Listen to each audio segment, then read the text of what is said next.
Dear guests, this is security information. In case of an evacuation, please use the emergency exits at the long side of the room and the main exits in the back.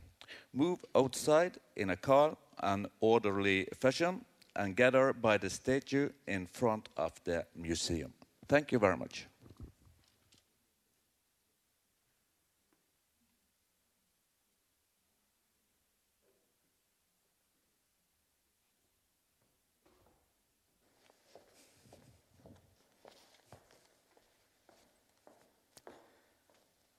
Good morning. Dear Rafto Laureates Parvina Hangar and Parvez Imros, Ambassador, speakers, ladies and gentlemen, and friends of Rafto. As the Executive Director of the Rafto Foundation, it's my great pleasure and honor to welcome you all to this year's Rafto Conference. The Rafto Prize for 2017 has been awarded to Indian human rights defenders who have spent decades campaigning for basic human rights in the Indian state of Jammu and Kashmir.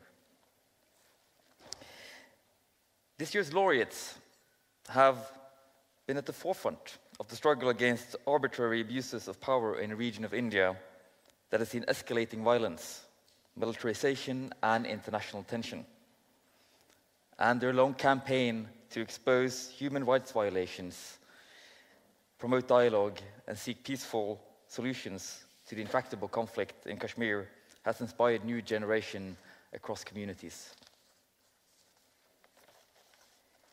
Each year, the Rafto Prize is awarded human rights defenders that needs the world's attention.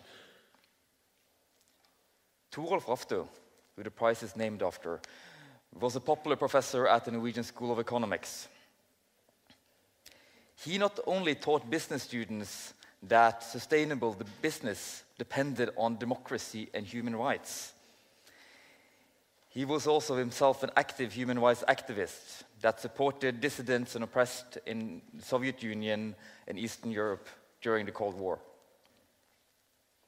And he brought his students along on his trips to meet with human rights defenders in Moscow, in Berlin, and Warsaw and Prague. When he passed away in 1986, it was his students that started the Rafto Foundation in his memory. And he left a generation of students inspired to be involved with human rights. Today, in 2017, I'm getting a bit eager, the Rafto family is made up of 32 laureates from 28 countries and 5 continents, including Parvina and Parvez today. Kashmir is a place of paradoxes. It is described as a place as the most beautiful and most dangerous frontline in the world. The international border in Kashmir is disputed. In practice, India and Pakistan, 2 nuclear powers, face one another across the militarized line of control. And in this conflict zone, where tension is high and several wars have been fought, the civilian population has suffered and basic human rights have been violated by all parties in the conflict. However, the consequences of the armed conflict on the civilian population is not getting much attention. International news media focuses on the geopolitical conflict and fails to cover what happens with civilians living in this area, which is characterized by surveillance, torture, disappearances, lawlessness, and escalating militarization. The Rafto Prize for 2017 is not about the geopolitical conflict. It does not seek to make a stance on who is right and who is wrong about claims to territories in Kashmir. The Rafto Prize for 2017 is about how the world's largest democracy, India, has accepted that part of its population can be set aside from its democratic constitution. It is about what happens when Special Protections Acts and militarization of a region leads to impunity for human rights violations, when torture, disappearances, and murder is accepted because you live in a conflict zone. It is about the dehumanization of the people living there. Parvina and Parvez, these are realities you know all too well. Parvina, it is estimated that between 8,000 and 10,000 persons have disappeared from their family since the escalation of violent conflict in the late 80s. And that is a conservative estimate. One of them was your 17-year-old son. You have given those victims, those mothers and fathers, the half-widows of Kashmir, a face. As a father, I can only imagine the loss you have experienced and the pain of not knowing what happened. Where the rest of us would probably just be stricken by grief, you have been able to turn your pain into a fight for social justice. You have created networks of support for the victims. And together with Parvez Imroz, you have established the Association of Parents of Disappeared Persons in Kashmir. Parvez, as a lawyer, you have spent decades addressing human rights violations and disappearances in Jammu and Kashmir. You have used India's Right to Information Act to request information on violations perpetrated by soldiers, including killings, rape, and torture. Through Jammu and Kashmir Coalition for Civil Society, which you have founded, you have promoted dialogue by involving civilians in a unifying process. You have been documenting serious human rights abuses. You have revealed mass graves. And you have done so at great personal risk. You have lost friends. You have been subject to threats and violence. Both of you live in one of the world's most militarized zones. The human rights abuses you have witnessed and experienced are beyond imagination. You live in an area of religious extremism and growing, where youth are losing hope in democratic processes and turn to violence. And despite this, you insist on peaceful resistance. You insist that the world's largest democracy cannot set aside human rights for one part of its population. You insist on documenting human rights abuses, tell the stories of those who no longer can, provide support and comfort, and to mobilize civil society in a conflict the world do not dare to touch. It is for this struggle that we are proud and honored to welcome you as part of the Rafto family. We are also very proud to welcome you to Bergen, a city that takes great pride in our Rafto laureates. You continue to say that the weather here is just as Kashmir, but I do think that you might be a bit polite. In the true spirit of Tuolv Rafto, the conference today, the award ceremony tomorrow, and the torchlight parade tomorrow is mainly organized by students. We are grateful that some of the world's leading scholars on Kashmir has joined us to share their perspectives. And to navigate us through this landscape, I'm pleased that we have Eirik Bergesen. He's a former diplomat turned communication advisor, turned political commentator. He has written for publications such as Morgenbladet, Minerva, and Huffington Post. He's also a scriptwriter for some of Norway's most popular TV shows. And he runs two very successful blogs, one called Opplysningskontoret, or Information Office, you could say in English, and another blog called Udiplomatisk, or Undiplomatic, as we can say in English.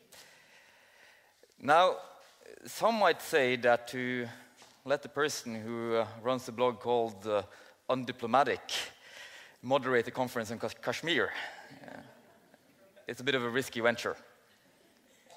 But we believe that this conference is in very capable hands with you, Eric. The floor and this stage is yours.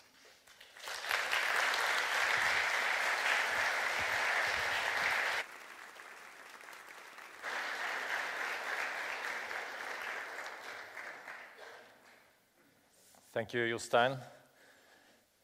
I am honored to be here with our distinguished laureates and the audience here, and also, of course, the organizing committee that I know through our cooperation have been working so hard for so many months on this.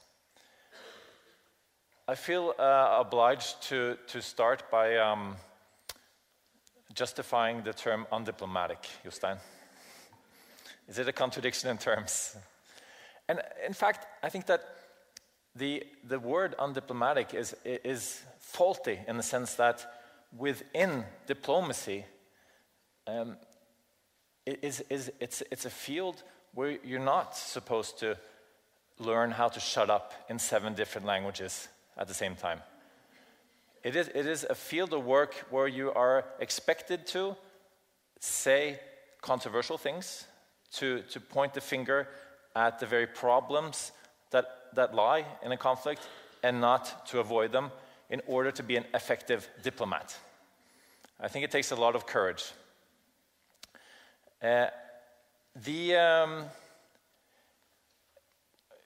So how do you create peace? That was my initial starting sentence. By working as a diplomat, I think it was important as a Norwegian diplomat to say that we weren't running around the world with the missing pieces of peace puzzles. On the contrary, we provided a backdoor to peace. We provided a negotiating table. And I think in many ways the Rafto Foundation also provides the attention, the highlight, the pat on the back when a peace progress has been achieved, because the road from there is so hard and there's so much left. I asked this question, how does one create peace, to a former colleague of mine, Dag Nylander. He's had great success, given that he was our chief negotiator in the Colombian peace process, which has had great success. I asked him this question at a show, a political satirical show we have called All Makt in Oslo. So he gave a bit of a political satirical answer to that. He said, well, Eirik, you take something small that works and you build on it. Like your career in the Ministry of Foreign Affairs, you were there for 15 minutes and now you created a career being a former diplomat.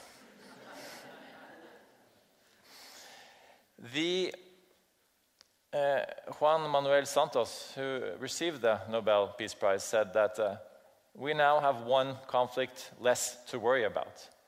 And I think that's what it's all about. We know, I worked in the section for peace and reconciliation in the foreign ministry.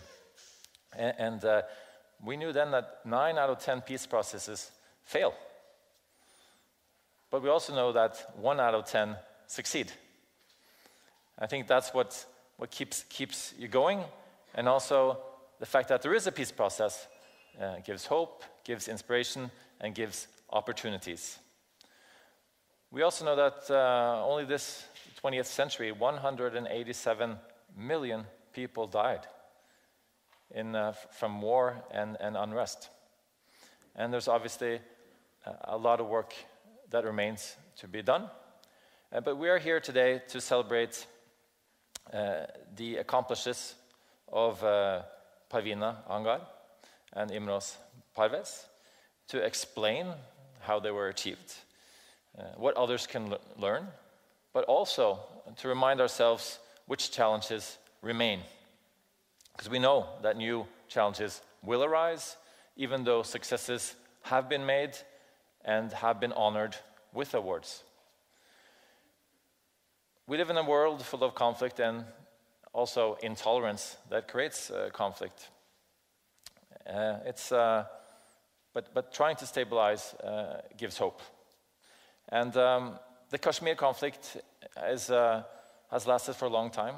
While I was walking around as a student in comparative politics here at the university in Bergen, it was one of those conflicts that we try to wrap our heads around and never stopped trying. And I've never stopped trying, but preparing for this. There's a lot of questions that will remain also after this conference today.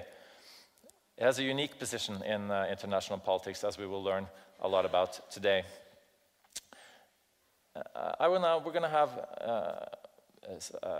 different speeches. We're going to have debates, and I'm very eager to welcome up on the stage a lot of distinguished both laureates and academics and speakers today.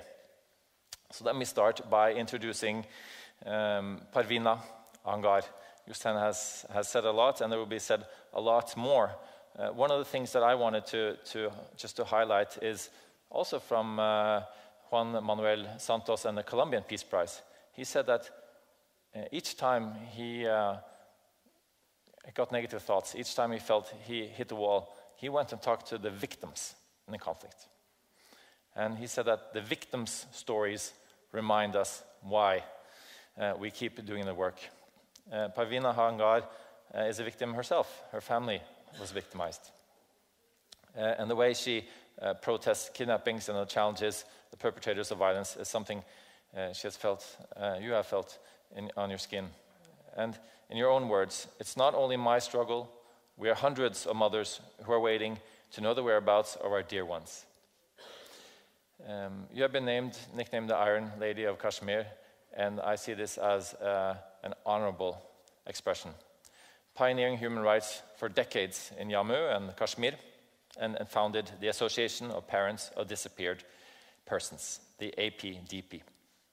And together with Imroz Parvez and others, have worked for decades to bring the systematic kidnappings to public attention in India and internationally.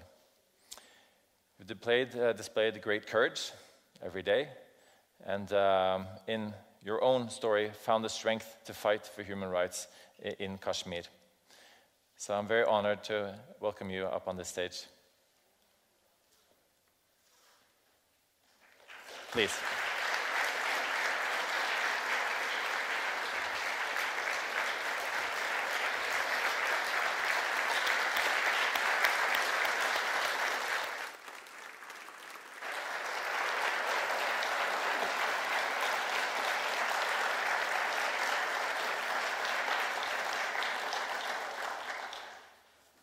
Khawaitin Hazrat, Rafto Foundation और Ben लाखों कौमी commission बराए इंसानी हुकूक commission अस्सलाम वालेकुम रहमतुल्लाहि व बरकातहू। मैं दिल के गहराइयों के साथ आप शुक्रिया अदा करती हूँ उन्होंने मुझे और परवेज़ इमरोज़ साहब को जो कि एबीडीपी के लिए चुनाया है इनाम।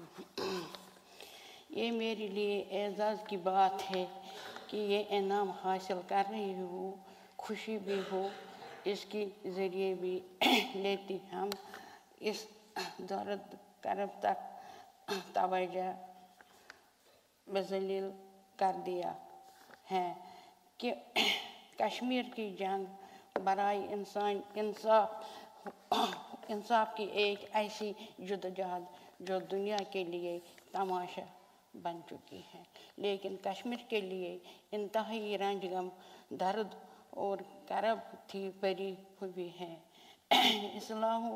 मैं गमगीन हूँ, मुझे अपना बेटा याद आ रहा है और तो तमाम लख्त जिगरों को याद आ रही है जो हर हिरासत गुमशुद जो हिंदुस्तान की फौज ने तक दम अंदेश दवाई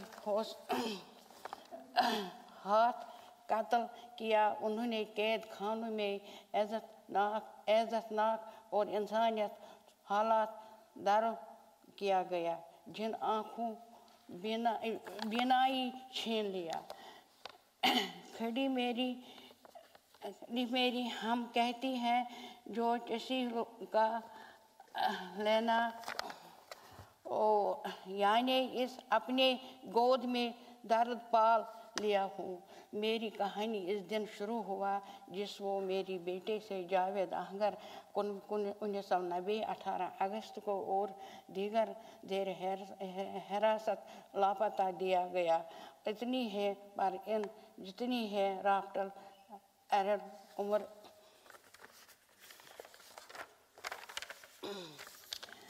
बराए हिरासत गुमशुद की रियासत की आपकी जिगर गोशों को लिए जाती है और फिर से आपको हक तक नहीं दिया।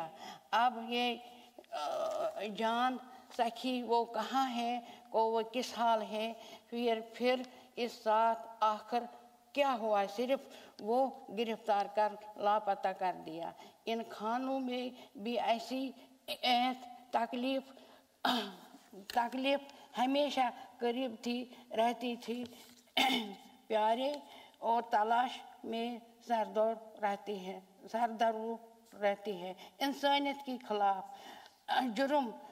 और इस वक्त कश्मीर के 8000 अफराद जो ज़ेर हिरासत लापता किया गया है। APDP की दास्तान कहानी हिस्सा है जो हिंदुस्तान ने पाकिस्तान के लिए दरमियान रिश्ते के कहा कश्मीर के वादा किया गया था कि उन्होंने अक़वाम मुत्तहिदा ज़ेर निगरानी बात की हक दिया जाएगा।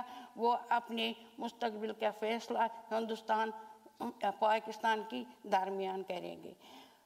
70 साल गुजर रहने के बाद भी वो वादा पूरा नहीं किया। 1990 कश्मीर में इस हक खुदारियत के लिए अस्करियत के हम जन्म लिया जिसके जवाब में हिंदुस्तान ने बदनाम कानून अफसा को लागू किया। फौजी ने ये हक देना का कत्ल कर रही और जो कि इंसानियत के सोज जुर्म कर सकता है। वो जंग जुर्म को मरतब हुआ कि वो भी इस कानून की सख्त मौसम गारों को दाना चाहे तो इस वक्त कश्मीरी को 70,000 लोग कत्ल कर दिए गए हैं। 16,000 जमात कब्रों 16,000 कब्रों में दरियाफ्त जा चुकी हैं। असमत रेजी है बहशत जंग हथियार इस्तेमाल किया गया और दो भी नहायत मुंजिम अंदाज़ा है। हिंदुस्तान ने जो कि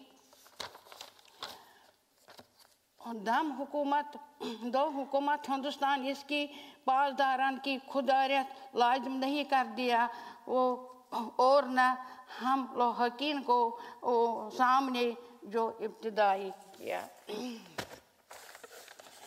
रहे हिंदुस्तान पर लाजिम और ज़राई पे लाखों कानून का वो अलम हमारी सामने जो इस लोग में इस बात का इतला किए आखिरी हमारे जिगर गोशों को साथ क्या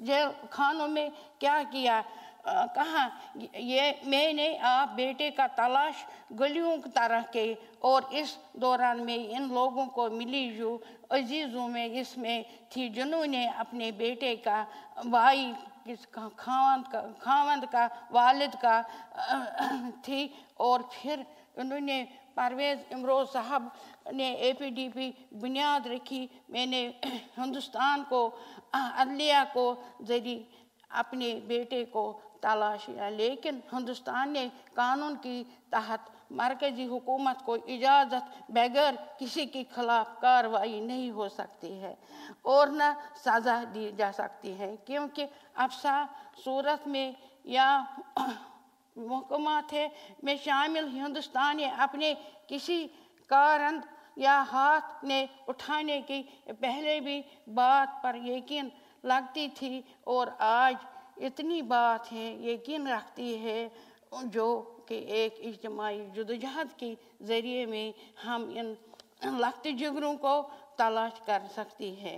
रॉफर्टन फाउंडेशन में मुझे हिम्मत दी, हम ये जद्दोजहद को जारी रखेगी, 20 लाखों को बरदार में तो तवज्जो जाने का मैं दलील कर दूं, इन कश्मीरियों को तशद्दुद का बरवक्त दो हिंदुस्तान जो हिंदुस्तान की कश्मीरियों को काम कर रहा है का नोटिस लिया। मर्द खातीन को हर माह की तारीख में श्रीनगर पर पार्क में जमा होती है ताकि हम अपनी जिगर गोशों को अर्ज में की याद का जिंदा रख सकती हो। हम गम या गमी में एक आदाई की दूसरी को डारस में नजर रहा है, लेकिन खोमत ये मिसने होती है। हमें ये मुतालबा करते हैं हिंदुस्तान बिनाई को कानून में जिसको सख्त दरअंदाजी को गवाह खुद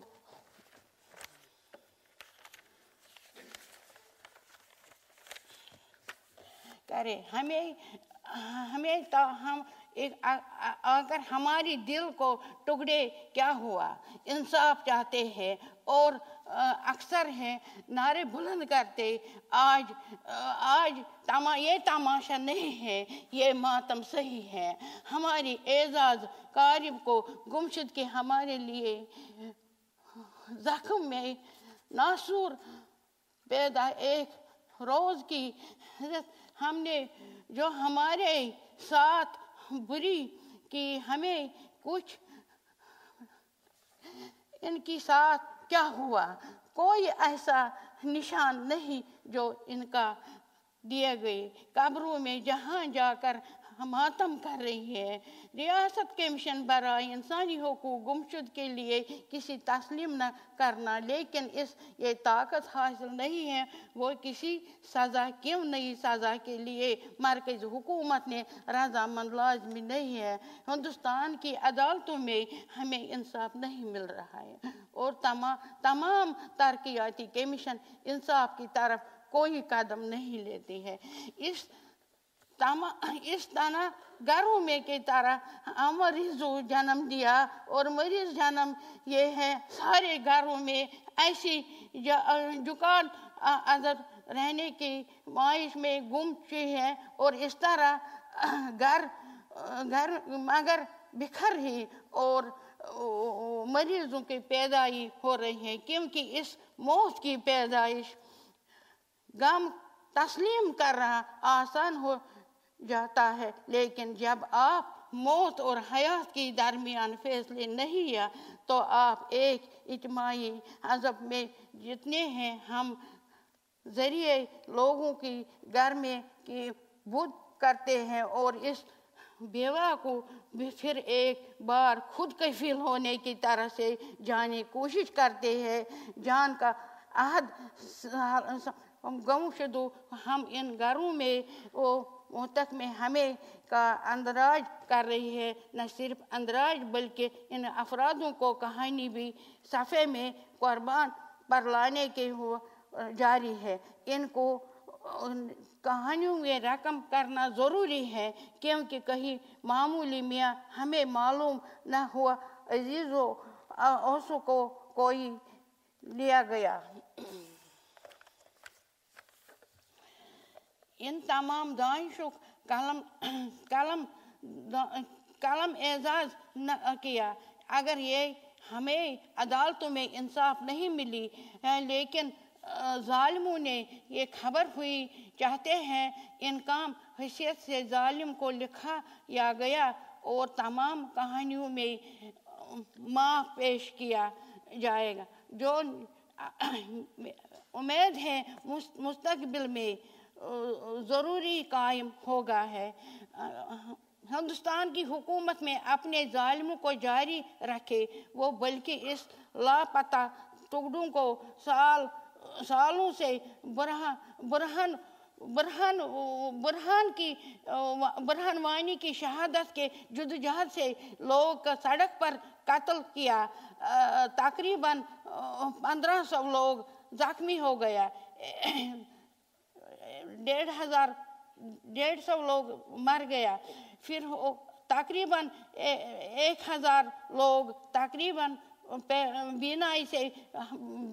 मुकम्मल बीनाई से छीन लिया। इनमें डॉक्टरों ने, तालिब इल्मों ने, तबी अमलों ने, सहाफ़ियों ने शामिल में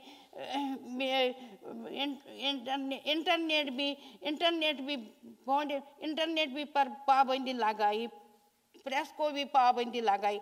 इसकी जालिम पर अमन मुजाहरा करी गई है, लेकिन हमारी ताकत हमारी गम है। वो मातम जो हम रोज़ करते, वो लोगों में जो हमारी शान बशाना खड़ी होती है, वो तालिब इल्म जो हमारी गम में बांटने में लिए वो कारकुन है, वो जो हमारी डारस बन जाती है। चाहे वो यहाँ हुई ये किसी और मुल्क में है, हम मिलते हैं, वो बात करते हैं, और इस इब्तिदाई पर एजाज़ ज़रिए आपकी हमें फिर हिम्मत दे। हम यूरोप में और दीगर अफरादों में मुल्कों में तंग या हिंदुस्तान गम निचास और इस इंसाफ के मुतालबे तकरीरें और निचार हो जो हमारे एजाज़ व कारबों को गुमशुद की थी। मेरी जुदोजहद मेरी बेटी तलाश शुरू हुई और मैं एक गैर तालीम याफ्ता शख्स है और घर की बाहर नहीं निकलती है। इस तलाश में मुझे पूरे वादी नीचा इस लोगों में मिली जिन एजाज़ से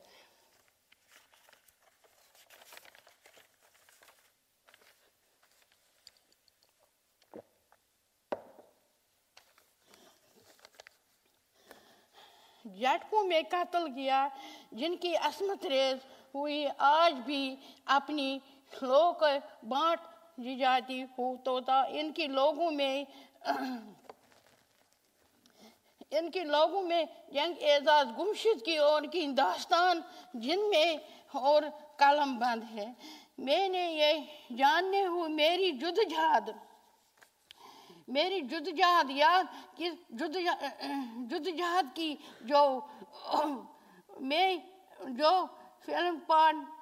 फिलिपाइन और श्रीलंका फिर या किसी मुल्कों में जगह में मुझे कश्मीरी में लोगों के कहती हैं, लेकिन ये आप कितनी हुई वो तमाम माए फौलाद की में जमा एजाज तक लड़ रही है। हम जंग की अपने कब्रों में भी जारी है, कब्रों में भी जंग जारी रखेगी। हमारी एक रुकन मगल मासी 20 साल अपने बेटे को इंतजार करती है और इतनी जुदोजहद से इंतकाल कर गई है, उनकी जंग लड़ रही है। हमें इस जुदोजहद को हमारी माओं के तारीख को फिर करते हुए इस बात भी ना करते हो कि हम हमारी एजाज की याद कहीं नहीं छीन सकता है।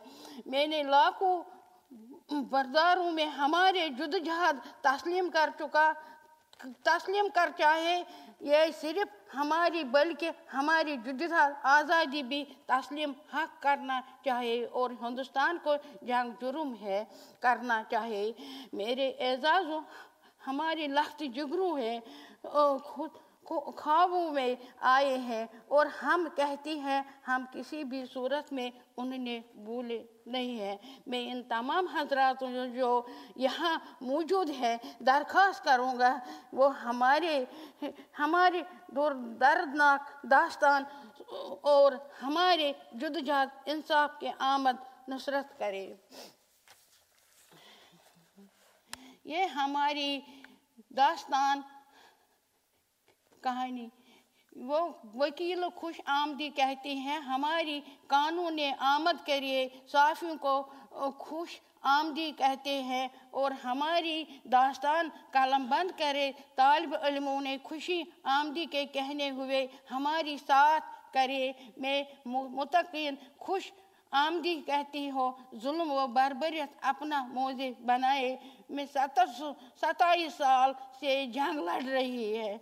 मैं चुना है कि आप मेरी साथ होकर इस जंग में शामिल हो जाओ। कश्मीर में खूबसूरती से लेकिन खून आलूद दूर ना गमगीन है, और भी गम लेकर ये जंग लड़ रही है। मैं एक और बार फाउंडेशन का शुक्रिया अदा करता हूँ।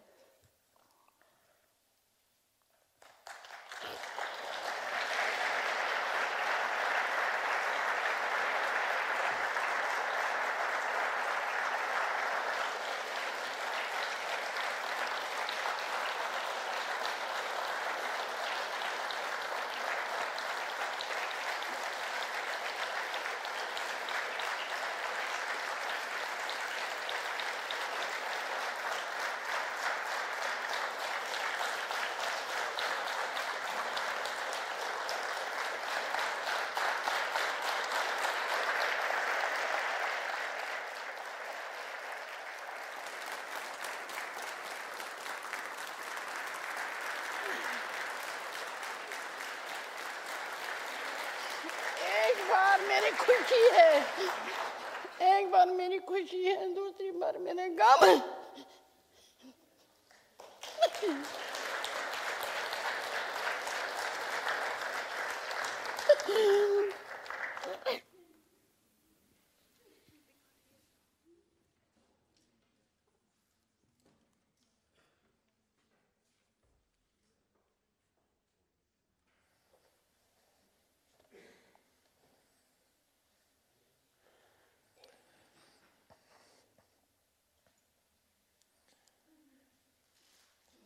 Thank you, Parvina Angar, for these forceful words. These words were heard here today and will continue to be heard and expressed by others here. Of that, I am sure. This prize is double in the sense that the Rafto Foundation have awarded both Parvina Angar and Parvez Imros for, in different ways, laying bare the human consequences of the current politics in Kashmir. Parvez Imros is a lawyer and a leading intellectual who uses law and fundamental human rights and equality before the law in Kashmir as his method. He's the founder of Jammu Kashmir Coalition of Civil Society, the JKCCS, which works for human rights and alternatives to violence. And as a human rights lawyer, Parvez Imros has for the last 3 decades fought as a lawyer human rights violations and disappearances.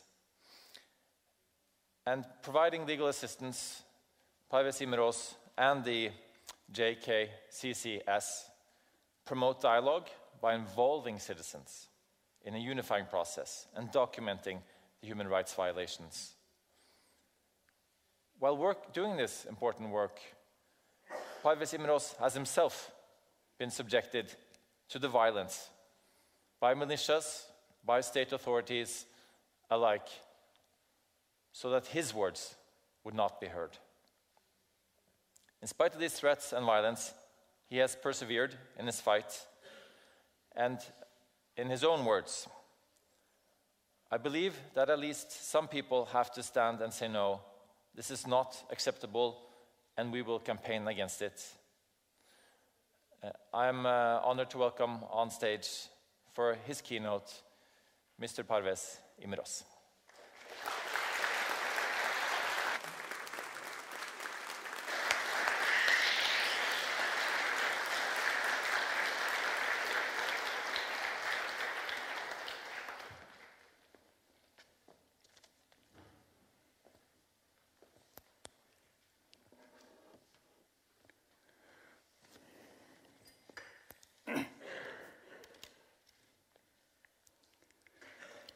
Well, I express my thanks to the Rafto Foundation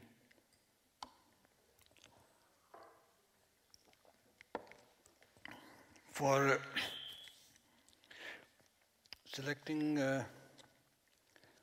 this year's prize nomination and providing us an opportunity, at least the Kashmiri activists, to reach to the European community here.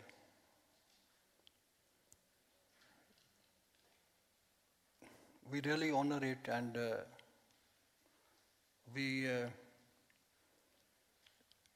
believe that it may bring some difference, in Kashmir. Well, I'm a lawyer. Was a practicing lawyer in Kashmir, something I will tell you about myself. And then, before the conflict started, we were taking the very small issues of human rights. But after 1989, when the conflict started, and the Indian state, the way they sent the huge number of the army there in Kashmir, and they committed war crimes, crimes against humanity. It's not the human rights violations. Human rights violations are taking place almost in every country, with few exceptions. So I really got, then that was a really, really challenging task for us, that how we can respond, the activists, how we can respond to this suppression and oppression unleashed on the Kashmiri people by the huge number of the army, which is unparalleled, unprecedented in Kashmir. So then, and also when we had the complaints about the people, all sort of the human rights violations being committed, as Parveena was mentioning here, because I have an honor to work with her. And disappearance is one aspect. And nearly 8,000 people have been subject to enforced disappearances.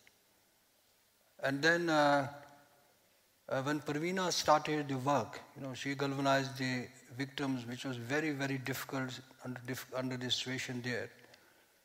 So it was a collective action on behalf of the families, the victims of disappearances. And at that time we had no information, no knowledge, because I have been working with her. So we had no knowledge that the disappearance is a global phenomenon. In a lot of the countries, particularly in the Latin American countries, there is a disappearance, right?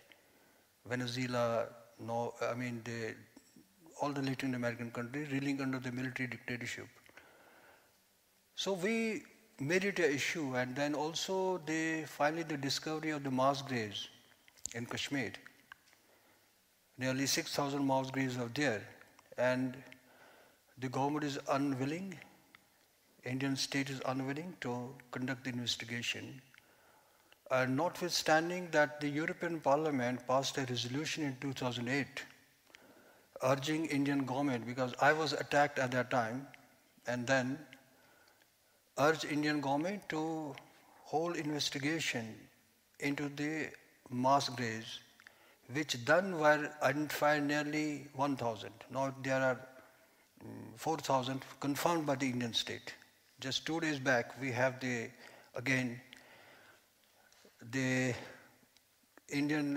state commission also confirmed there are 4,000 mass graves. What is very amazing that in 1998, the Srebrenica, 8,000 people were killed. Then it became a huge international issue. Then there were the prosecutions, indictment, and it got really huge international attention. The same number of the people which have got disappeared in Kashmir. And even the cases are being filed in the Dutch quotes by the victims, what I have been told. But in Kashmir, the 8,000 disappearances, people whose fate is not known so far, and all the relatives are saying that we want to know what happened to them, we have a right to know. Government of India is unmoved. Government of India is convinced that they can get away with everything, whatever she is doing in Kashmir. Actually, what is very important to understand when we are talking about the Kashmir, just slight background, which is very important to understand here. You know, after the Kashmiri people have been asking for their rights,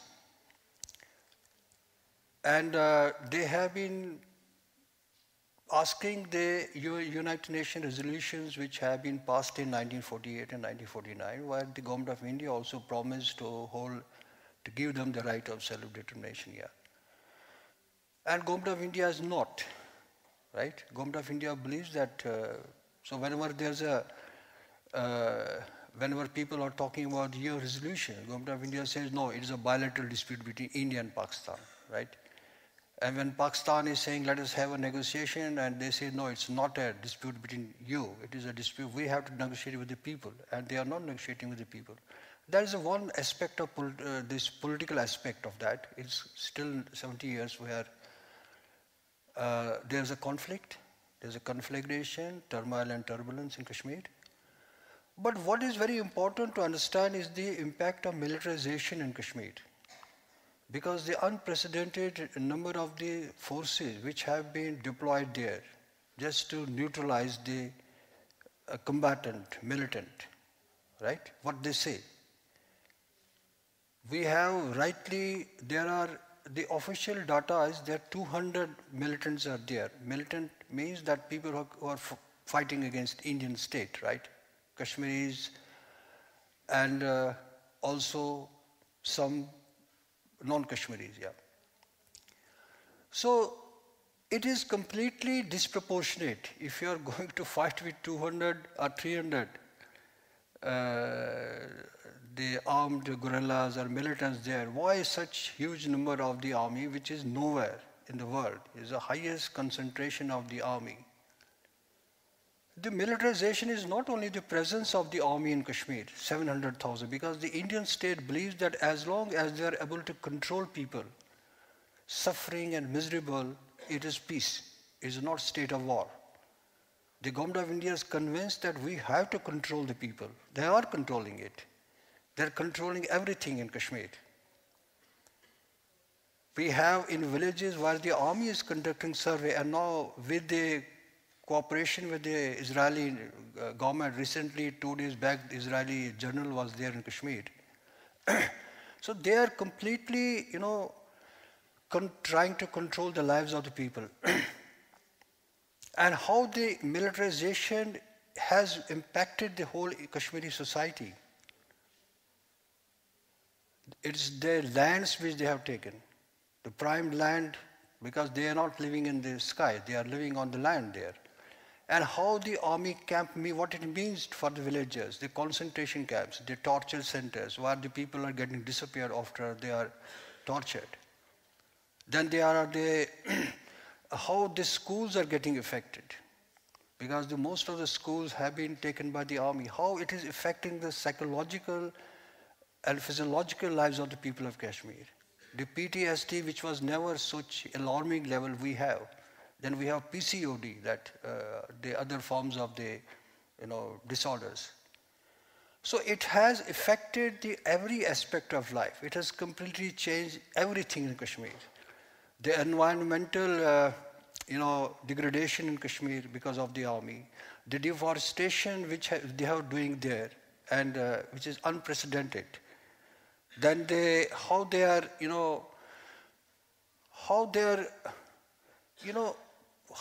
controlling everything, and how the militarization has affected every aspect of the life there, Kashmir. And they are convinced that they can control Kashmir with military solution, and now the present government, the right-wing Indian BJP government there, which have unleashed that Operation All Out.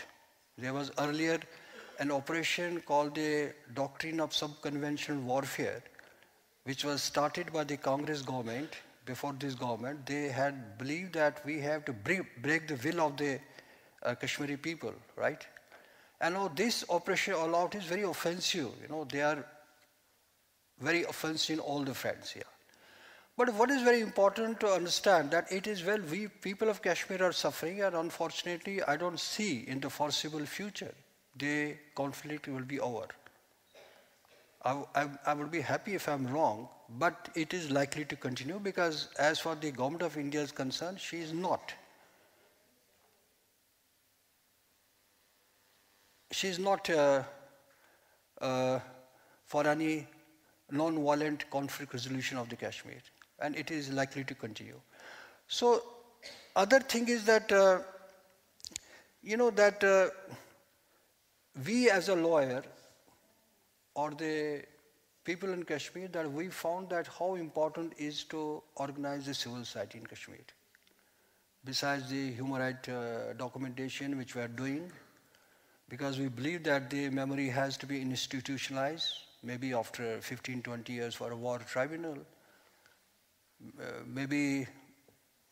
Also documentation is very important, that how the system has failed in Kashmir, in India.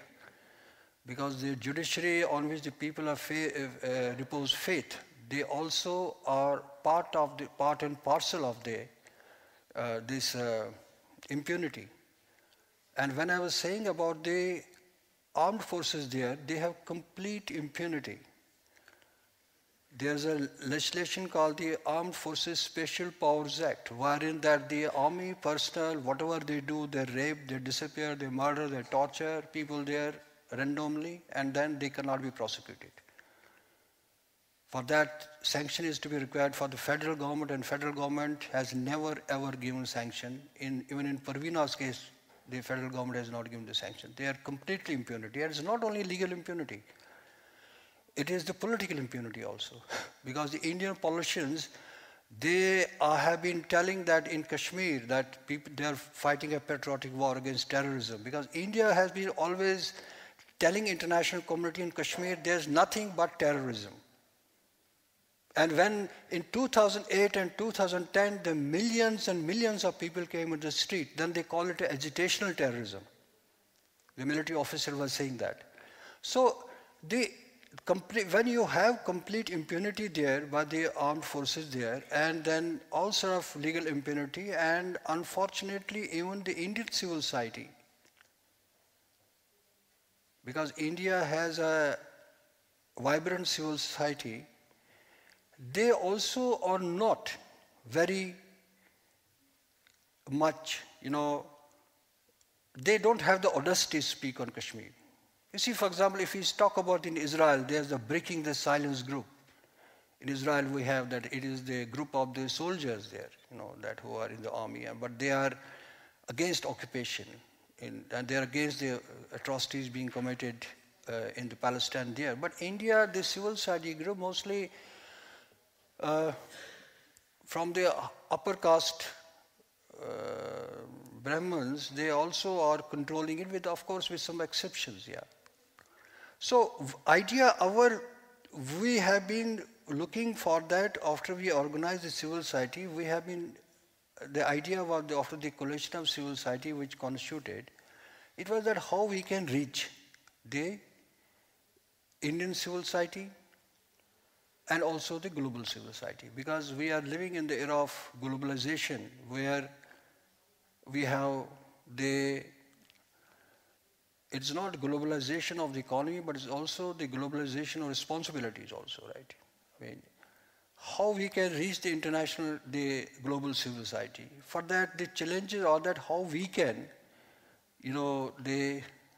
reach them, tell them the truth about Kashmir, which unfortunately is very little information about the Kashmir they have. So we are in a process, and then we have been reaching the academia, we have been reaching the different sections of the civil society, and we want that if the governments are not doing the needful things, and that too a government which considers itself the largest democracy of the world. It is really a paradox, on the name of largest democracy, peace, and terrorism. They are they are doing all the things in Kashmir, right? And there's no accountability here. So we also have the legitimacy that if the domestic, because India has not signed the ICC, a lot like many countries. So how can we at least seek moral accountability from the perpetrators? How can we reach the global civil society, and which have been doing very commendable job. Because they are, the civil society is led by the values, the international humanitarian values, which is very important. So because we in Kashmir have, the domestic remedies have completely failed. So we are in a process how we can reach the international community and tell them that there is need of international humanitarian intervention, what we call the R2P, which was, because when we talk about the R2P responsibility to protect civilians, it's not only confined to governments, but it's also the civil society which can. And the way Indian state, but in the problem in that is the way India has a very, the image of India worldwide. It's a incredible India, a corporate India.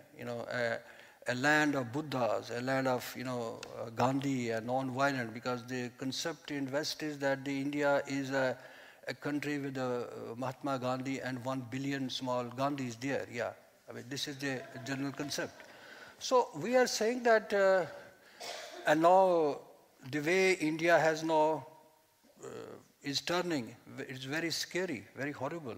Because we have been meeting the civil society leaders in India. They really are very scared. Because the way they are going for the extreme, it is really the Hindutva, the regime, the government there, the way they are intolerant. Anybody who questions the Indian army is unpatriotic. Anybody who criticizes the government, particularly if there's somebody from Kashmir, he can be booked under the sedition. Or anybody who can, because a lot of civil society actors in India, they were coming to Kashmir. They were at least speaking sometimes, because they were more concerned about the image of India than the rights of the Kashmiri people, right? But there are some people, I really respect them. They have been taking a very clear position. They say it is an occupation and we have to take a stand like that. They will be hailing the Noam Chomsky. They'll be hailing the Chomsky for speaking truth about America, but they will not be speaking truth about Kashmir. There is also a section there. So we are saying that how we can, because we believe that violence in Kashmir only helps the Indian state. Because the Indian state wants that in Kashmir there should be militancy, terrorism, what they call, because it is very easy to manage them, but it's very difficult for them to control, to respond to the people's, to respond to their truth, which Kashmiris are, reaching to the international community. So I am really very thankful here, and for us, I know Parveena became very emotional, but we really are living in an area which is, I think, heading towards really very uncertainty. And one thing the way India and Pakistan, the two nuclear powers, they 3 times the armed conflict was stopped after 1989. It was because of the US intervention, yeah. However, we criticize the US. Even in Kargil war in 1999.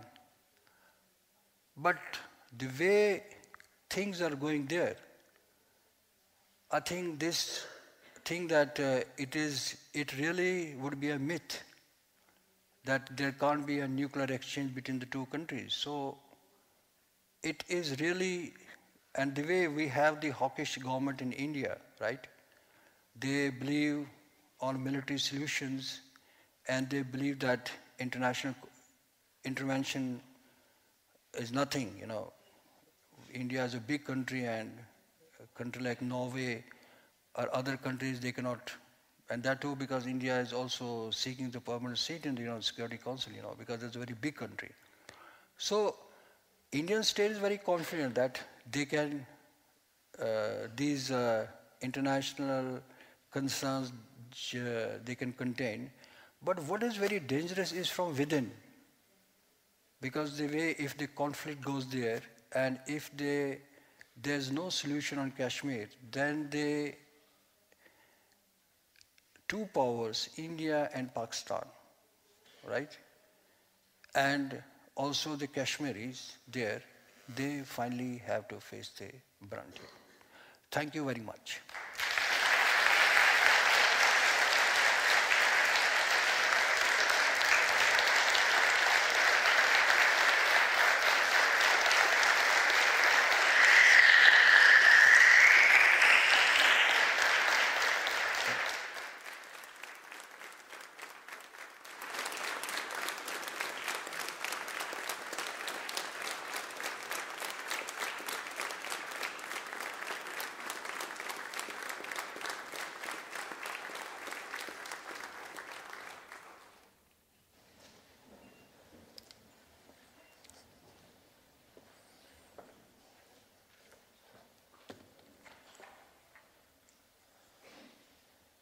Thank you, Parvez Imroz, for the clear perspective.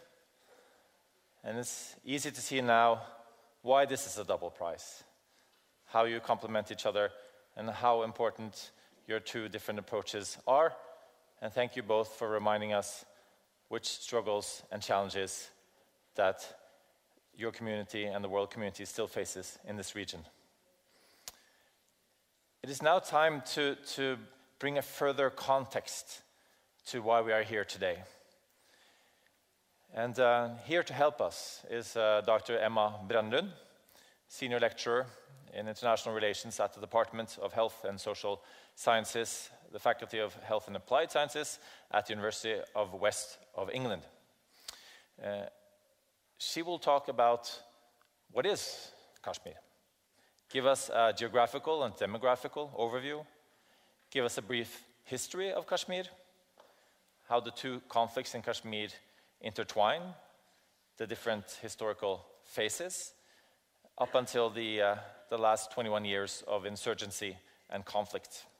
She will also speak about the consequences of conflict in Kashmir, both the militarization, the killings, disappearings, the torture, the rapes, the sexual violence, and also the mental health issues. And she will also speak about the human rights issues, the limitations of free speech that we face. But before she gets the floor, we will hear some music. And it's Juvia Son, aka Edvard Tronstad, singer-songwriter from Bergen, plays melancholic rain pop. How can the rain be melancholic? I don't know. But the sound of it we will hear now. Please.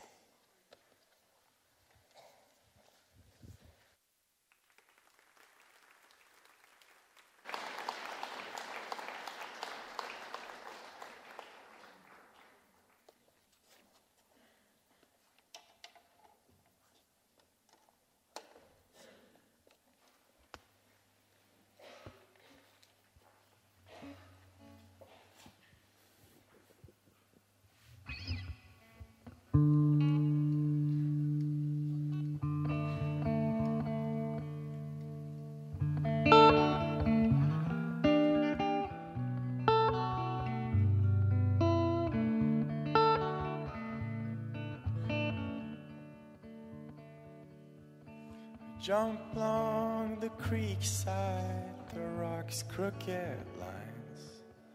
Funk curls your hair and the days open wide.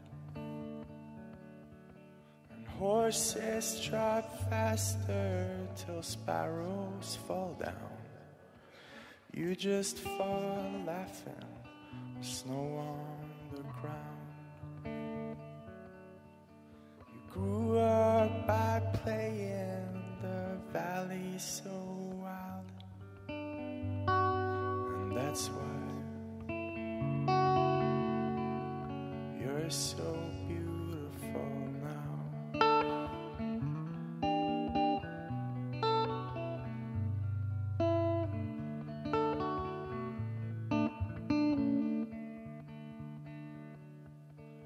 Dancing your back to the lonesome young mare. You call up her owner, say her heart will be there.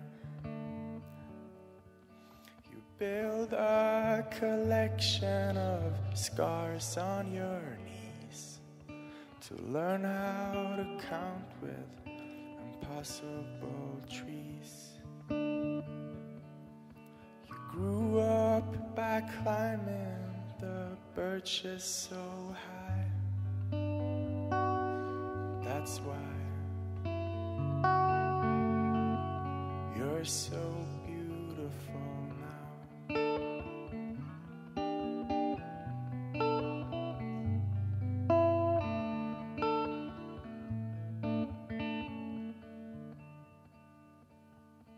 And we live so close that we've probably seen the same birds the same times they solemnly scream. But one day I'll find just that friend who can see all this weird beauty thrown right at me. You grew up by playing the valley so wild, and that's why you're so beautiful now.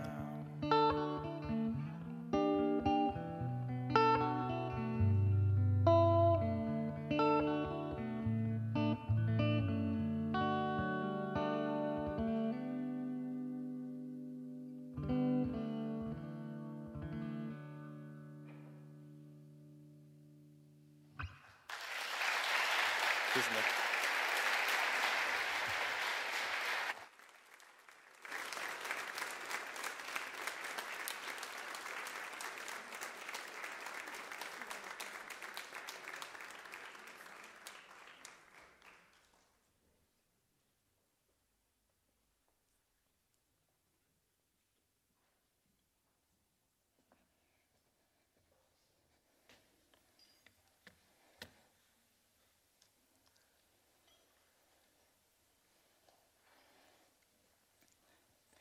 Hi, everyone. Thank you so much for inviting me today. I'm delighted to be part of this very important event. First of all, I would like to extend my congratulations, if that's the right word, to Parvina Henger and Parvez Imroz, and for the Rafto Prize. This award is recognizing the critical work that both of your organizations are doing, and they've been doing for so long in Kashmir to highlight the human rights abuses and the fight for justice and disappeared people in Kashmir. So I think you all deserve another round of applause for your untiring work.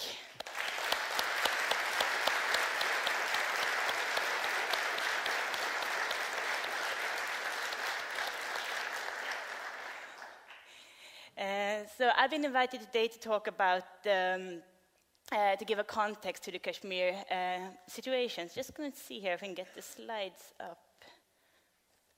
Oh, there they are. How do I change? Oh, here they are, sorry. Yes, great. Sorry for that. So I've been asked today to give an introduction to the region Kashmir. And some of you here are already experts on Kashmir, so this might be a little bit repetitive. I will also bring up some issues that Parveena and Parvez, as well as the introductory speakers, already have mentioned.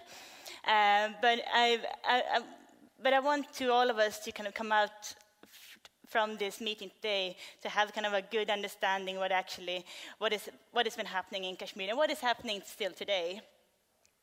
So what I will do is I will start with locating Kashmir both geographically and demographically. And then I will look at very briefly at the two synchronized conflicts in Kashmir. And I will specifically focus on the insurgency or the move for us, the struggle for Azadi that has taken place since the beginning of the 20th century, but really has been intensified in the last 30 years. And then I will look at some of the characteristics of the Kashmir conflicts. I will look at the state of security and different types of insecurities that people are experiencing in Kashmir. Then I will look at sexual violence and some of the gendered aspect of the conflict. And in my conclusion then, I will lay out this context of in which Parveena and Parvez and other human rights activists, as well as the people in Kashmir, are living and working in every day.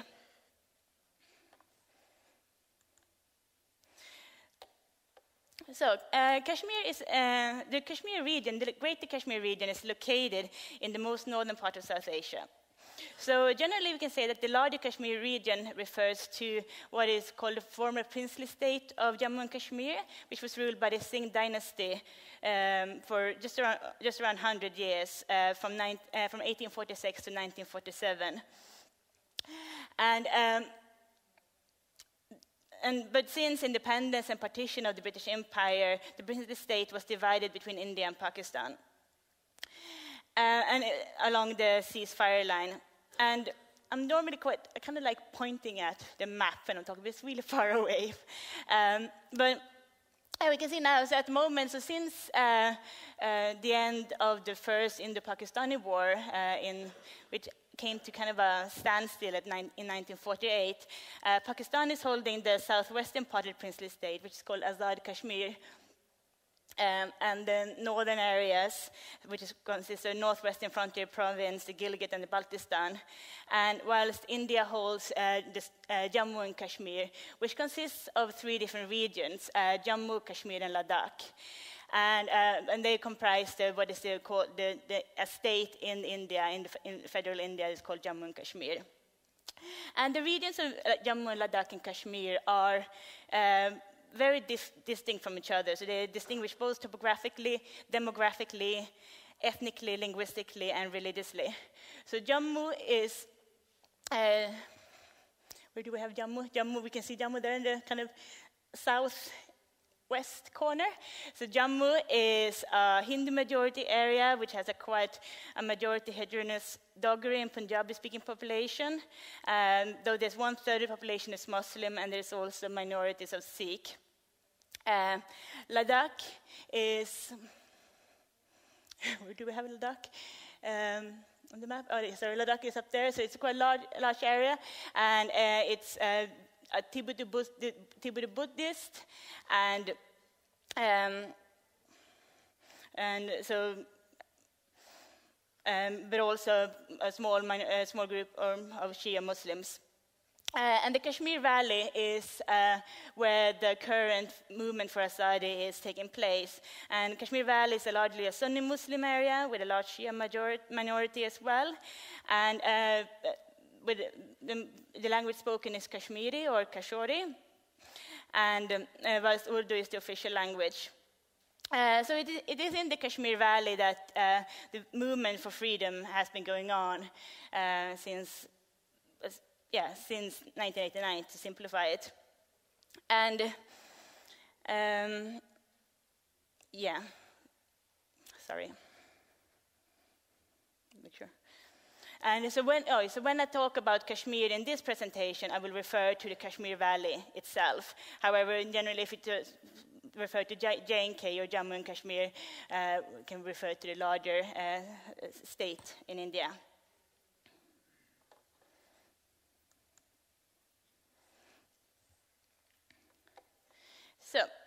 So in order to understand the political context that Parvina and Pervez are working in, we need to understand the kind of complex conflict situation of the region.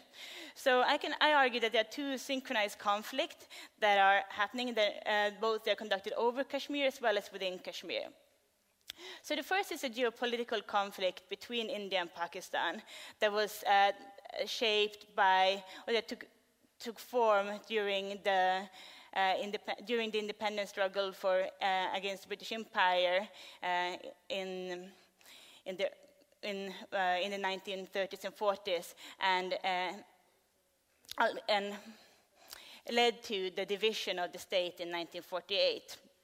And I'm not going to go into the details because I believe a speaker later on will talk more about actually kind of the intricacies of what happened during the independence struggle. But for the moment, it's important to know that both India and Pakistan claims the whole region as Atuntang, or like an integral part of respective nation states. And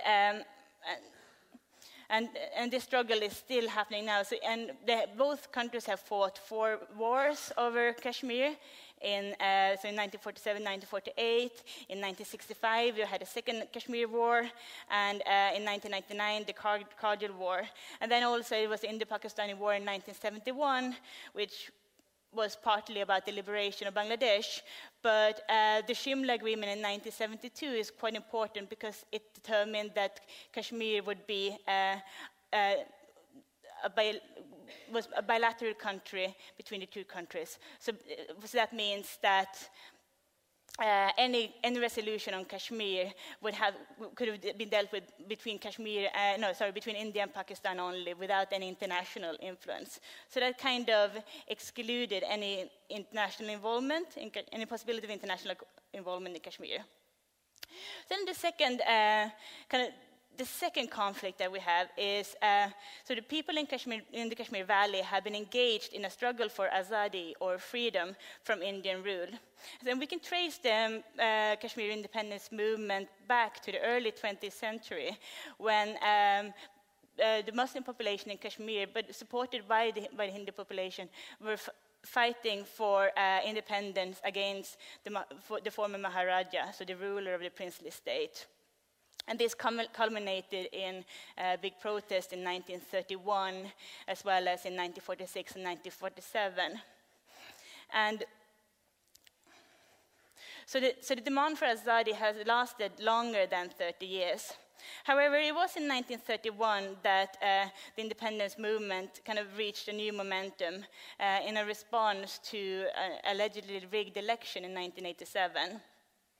And as a response to the election, people poured out to the street to protest against what they perceived as the Indian misrule, an Indian occupation of the area. And many young men and women took up arms and initiated a militant struggle against the Indian government. And the Indian government in turn responded to the militancy and the mass protests by sending an unprecedented number of troops to Kashmir and cracked down on the population using tortures, disappearances, and sexual violence. So in the early 1990s, the situation developed into one of the most violent conflicts in the world. And in the mid-1990s, some of the larger militant groups, such as the Jammu and Kashmir Liberation Front, were convinced to lay down their arms. And there was also a waning of the support of the militant groups. So the militancy dwindled, but none of the grievances that had initiated the uprising had actually been addressed. So in the last decade, as we've seen, as Pervez was saying, there's a small number of militant groups and militants active in the valley, but there is still large strong feelings and strong feelings in terms of the lack of democratic rights and lack of human rights for the Kashmiri population. And the fact that the political situation hasn't been addressed yet. So we've seen, in the last decade or so, we've seen familiar patterns of violence in terms of popular protests addressing injustices or events that have been cracked down very heavily by the army, and which has caused casualties, which has resulted in more protests. So generally, quite like a spiraling of violence between protesters and the army. And last year only we saw 3-4 months of resurgence following the killing of a militant Burhan Wani. And more than hundreds of people were killed, and more than several thousand people were blinded by the pellet guns that the Indian army was using to curb the protests.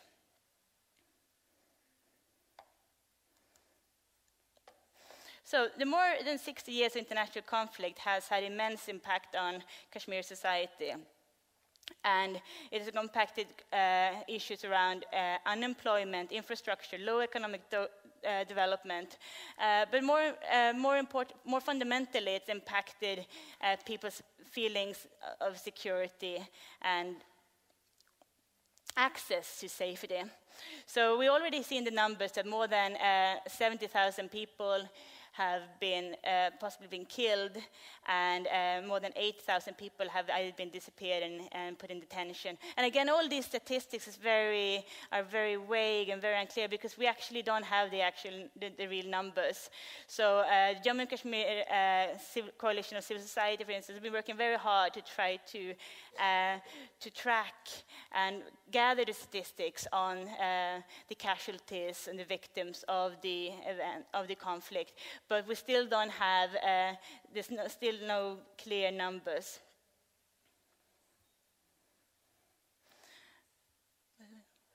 And Kashmir is one of the world's most militarized areas, and it's more than 500,000 troops, and as Pervez already pointed out, 500 troops to respond to a small group of militancy can be seen as clearly quite exaggerated. And in order to attempt the uprising, the Indian government has implemented strict laws which have been upheld by violent or lethal force. So it's already been mentioned, the Armed Forces Special Powers Act, the AFSP, which in the Section 7 under the Act, members of the security forces are protected from prosecution from alleged human rights violation. And to date, so it's not possible to charge an army officer or soldier who potentially conducted something, human rights abuse or rape or any type of torture, any type of violence. And so far, not a single member of the security forces has been tried for human rights violation in a civilian court in India. Then we also have the Public Safety Act, which makes it possible to detain an individual without trial. So this act has been used against political activists and civilians during the Indian government's violent crackdown during forms of protests. So sexual violence against women has been very frequent, also, although rarely reported. And there are very few systematic mappings of sexual violence. So it's also, again, we have very little numbers here. So there's one report from 1992, which is quite interesting, because they spent a week documenting rapes, and during that week they recorded 15 cases of rape, as well as 44 extrajudicial executions, 8 cases of torture, and 20 injuries resulting from indiscriminate shooting of non-combatants. So mapping during only 1 week gathered quite large numbers of victimizations. And there's been sexual violence has been used systematically in Kashmir in order to curb and to demoralize the protests against India. And because rape serves as a kind of desecration of women's honor and by extension to her family. So it's been used to break down families, to break down the community.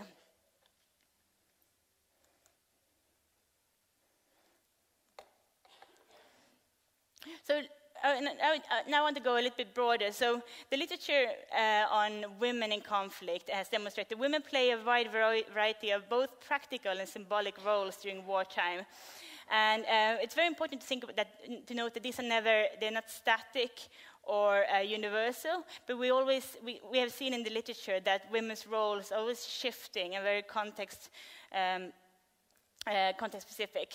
And women's practical participation during conflict is always taking place outside the margins, and not being accounted for in peace processes or in post-conflict reconciliatory meetings and gatherings.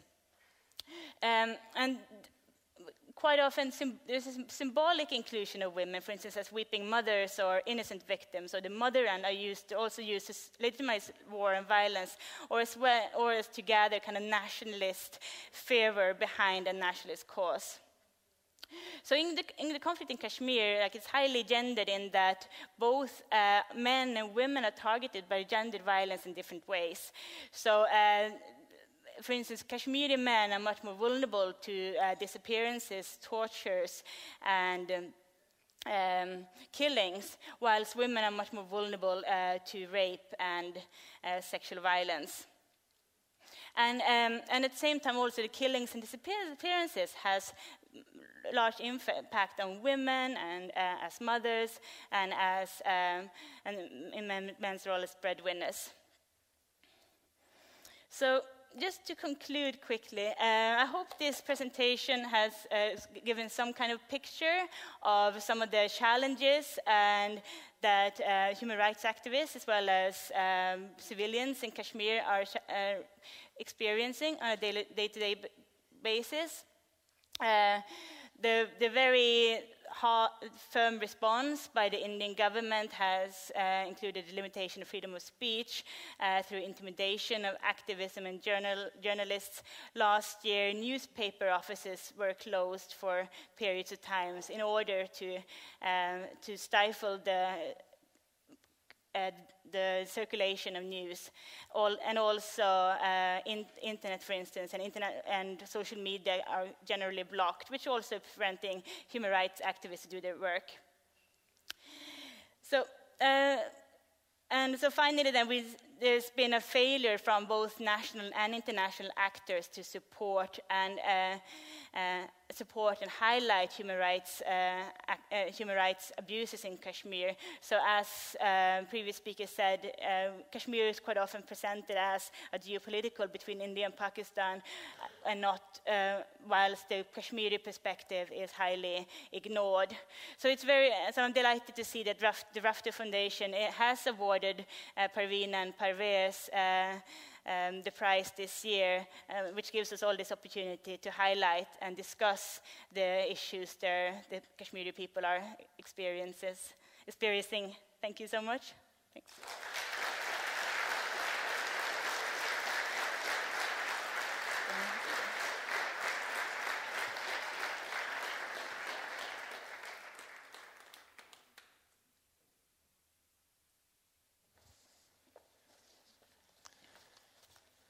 I'd like you to stay. There are some questions left to answer, even though this was very detailed. And thank you so much for providing us further context as we continue. And as you've seen on the slide here, that you also have the chance to ask questions. I have a phone here, so send SMSs. And we have knowledgeable people desk-dialing questions as well. Could I just start by asking you, we have only a short session now, and then we will have a longer session later. Will you also be available for questions? Do we have reason to be optimistic? Can I ask that? Is that a naive question? Are we moving forwards in this region? Oh, that's a very hard question. I think when you looking at political processes, I feel like it's always, there are definitely more attention to the Kashmir issue. You have both active activists within the area as well as in India and internationally in Europe who are working very hard to bring the Kashmir issue to the fore. And so with increased attention, hopefully that will put open more venues for dialogue and to address the different issues. So I don't know if it's, yeah, I don't know. That's not a yes and no answer, which I'm sure also shows the complexities here at play. Could I also just ask, how important is this international recognition that Rafto Prize gives people working in this conflict? I think it's very important. I think just the fact that we all are gathered here today, talking about the issue,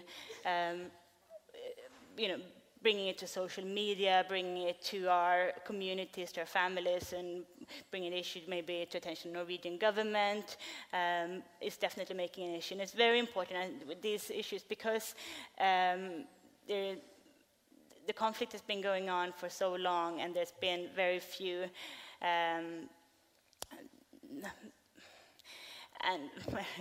so the conflict's been going on so long, and I think we need to find every single venue for a solution. And so there's not only we can't only go through the legal route or the political route, but we have to use multiple venues to discuss the issue. Thank you. We have a question from the audience, which is a broad question. It's difficult to answer, and we don't have a lot of time, but if you could give us a short answer. What do you see as a roadmap to peace in Kashmir? A question from Lars Riise, who is a former leader of the Kashmir group in the Norwegian Parliament. Are there some keynotes? Some keynotes. Well, I think there needs to be the human rights abuses and the political situation needs to be addressed foremost. So there needs to be talks between governments as well as representatives of Kashmiri civil society to address the issues and to come to an agreement. The plebiscite that was promised in 1950 is something that I think somebody else, Haley, will talk about in a bit. It's very important, and that needs to be addressed as well. Yeah. We have a couple of other very good questions here. I'm going to save those for our session later, and give you some time to have a break now. We have a 15-minute break, and we have refreshments and coffee, both here and downstairs. So thank you so much, Emma. Thank you to the other scholars.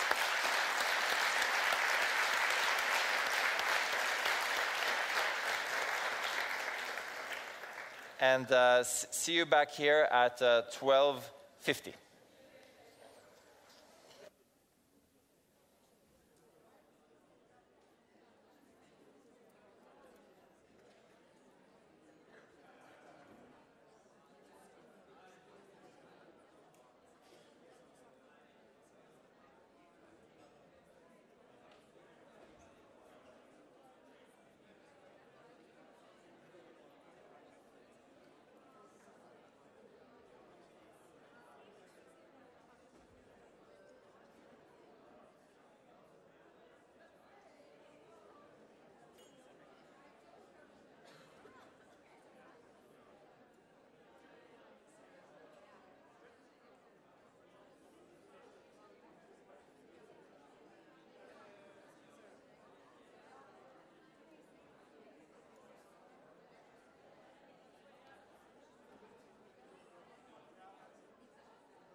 Ladies and gentlemen, will you please find your seats? Please find your seats for the second half.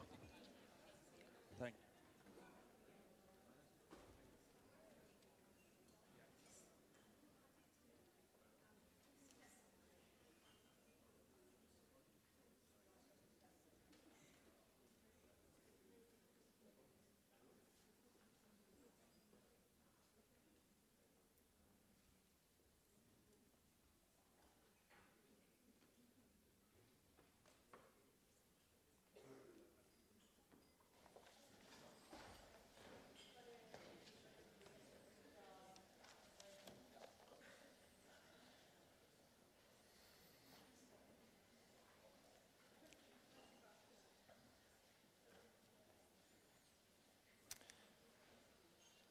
Welcome back from the small break. As you find your seats, I will now prepare you for our next session.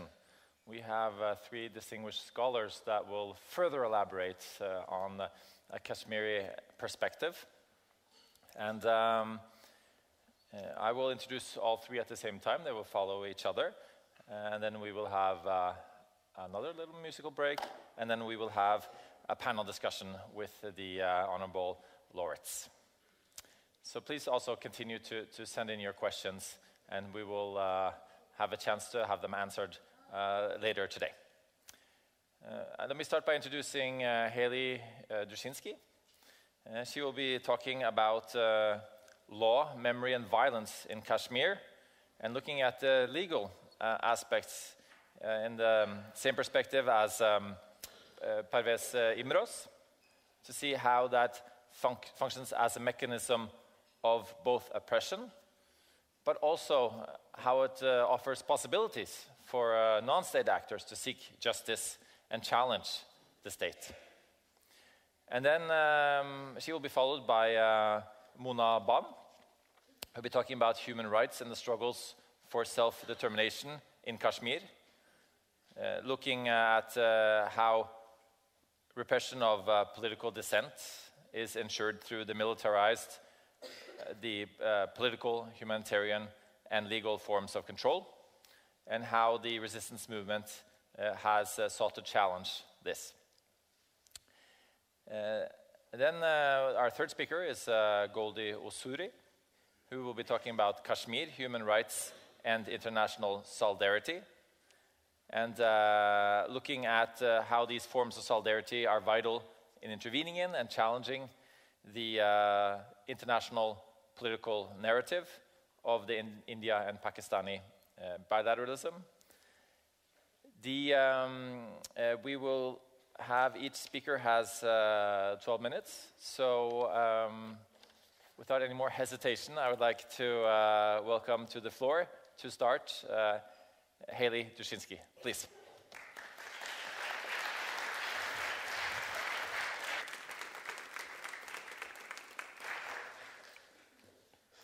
Thank you to the Rafto Foundation for recognizing and supporting the Kashmiri laureates, Parvina Hangar and Parvez Imroz, and for creating this very important space for scholarly discussion of Kashmir. Thanks to all of you, the Rafto staff, volunteers, students, and funders. It's an honor to be here with you. Today, I'd like to talk about what it means to articulate Kashmir's relationship to India through the lens of occupation and resistance. And I'll do this by discussing the historical constitutional arrangements that have established and maintained the legal and political conditions for this occupation across time, especially through preventive detention legislations and practices. When we talk about human rights in Kashmir, we often focus on the post-1990s conditions of emergency laws and institutionalized impunity, disappearance, extrajudicial killing and torture, stone pelting, curfews, and pellet guns. It's very important to understand these dynamics within the larger context of the Kashmiri movement for self-determination, which has sustained in various forms across time, starting in the late colonial period and extending through the post-colonial period to the present day. Legally, this self-determination movement is grounded in a series of UN resolutions passed just after independence and partition in the late 1940s and 1950s, addressing the need for a plebiscite to determine the region's political future. These resolutions register the UN's commitments to bringing about a mediated settlement by ascertaining the collective will of the Kashmiri people, a collective will expressed through a mass popular movement for Azadi, first from autocratic Dogra rule during the colonial period and then from Indian rule. Throughout the post-colonial period, from 1947 to the present, those supporting the movement for self-determination in Jammu and Kashmir have argued that the fact of India's administration of Kashmir is provisional, that it was originally negotiated as a provisional arrangement between two sovereign entities, India and Kashmir, at a time of war and decolonization in South Asia. They have also argued that India's subsequent legal, political, and military maneuverings have entrenched a system of coercion and domination that Kashmiris have never accepted and that violates international laws of occupation. Those opposing the movement for self-determination argue, and this is in alignment with the position of the Indian state, that Kashmir is an integral part of India, that international humanitarian law, and specifically occupation laws, do not apply to this internal conflict, and that Kashmir's independence would constitute a threat to the territorial integrity of the Indian state. The Indian state has historically viewed legal and political claims of Indian occupation of Kashmir as unpatriotic, as seditious, and has silenced them through legal, political, and military means. And despite powerful claims for the applicability of occupation law in this case, the international community has largely declined to apply the legal frameworks and cultural vocabularies of occupation to India's political and legal relationship to Kashmir. India's refusal to recognize the Kashmiri struggle for self-determination through the logic of occupation is perhaps not surprising. International law scholar Eyal Benveniste notes that in contemporary context, occupying states generally deny or obscure the true nature of their control of foreign territory and do not acknowledge their status and duties under the law of occupation.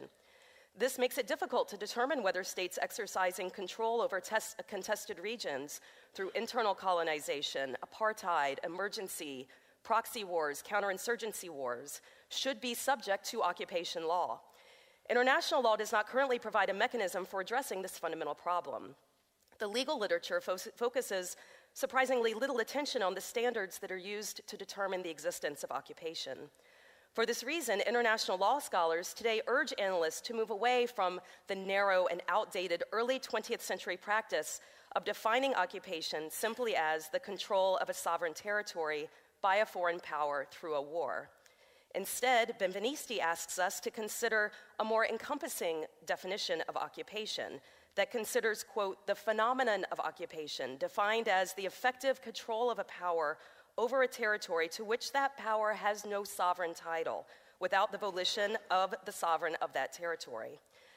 With this in mind, I'd like to trace India's governing control of Jammu and Kashmir back to the constitutional settlement process in the early years of decolonization.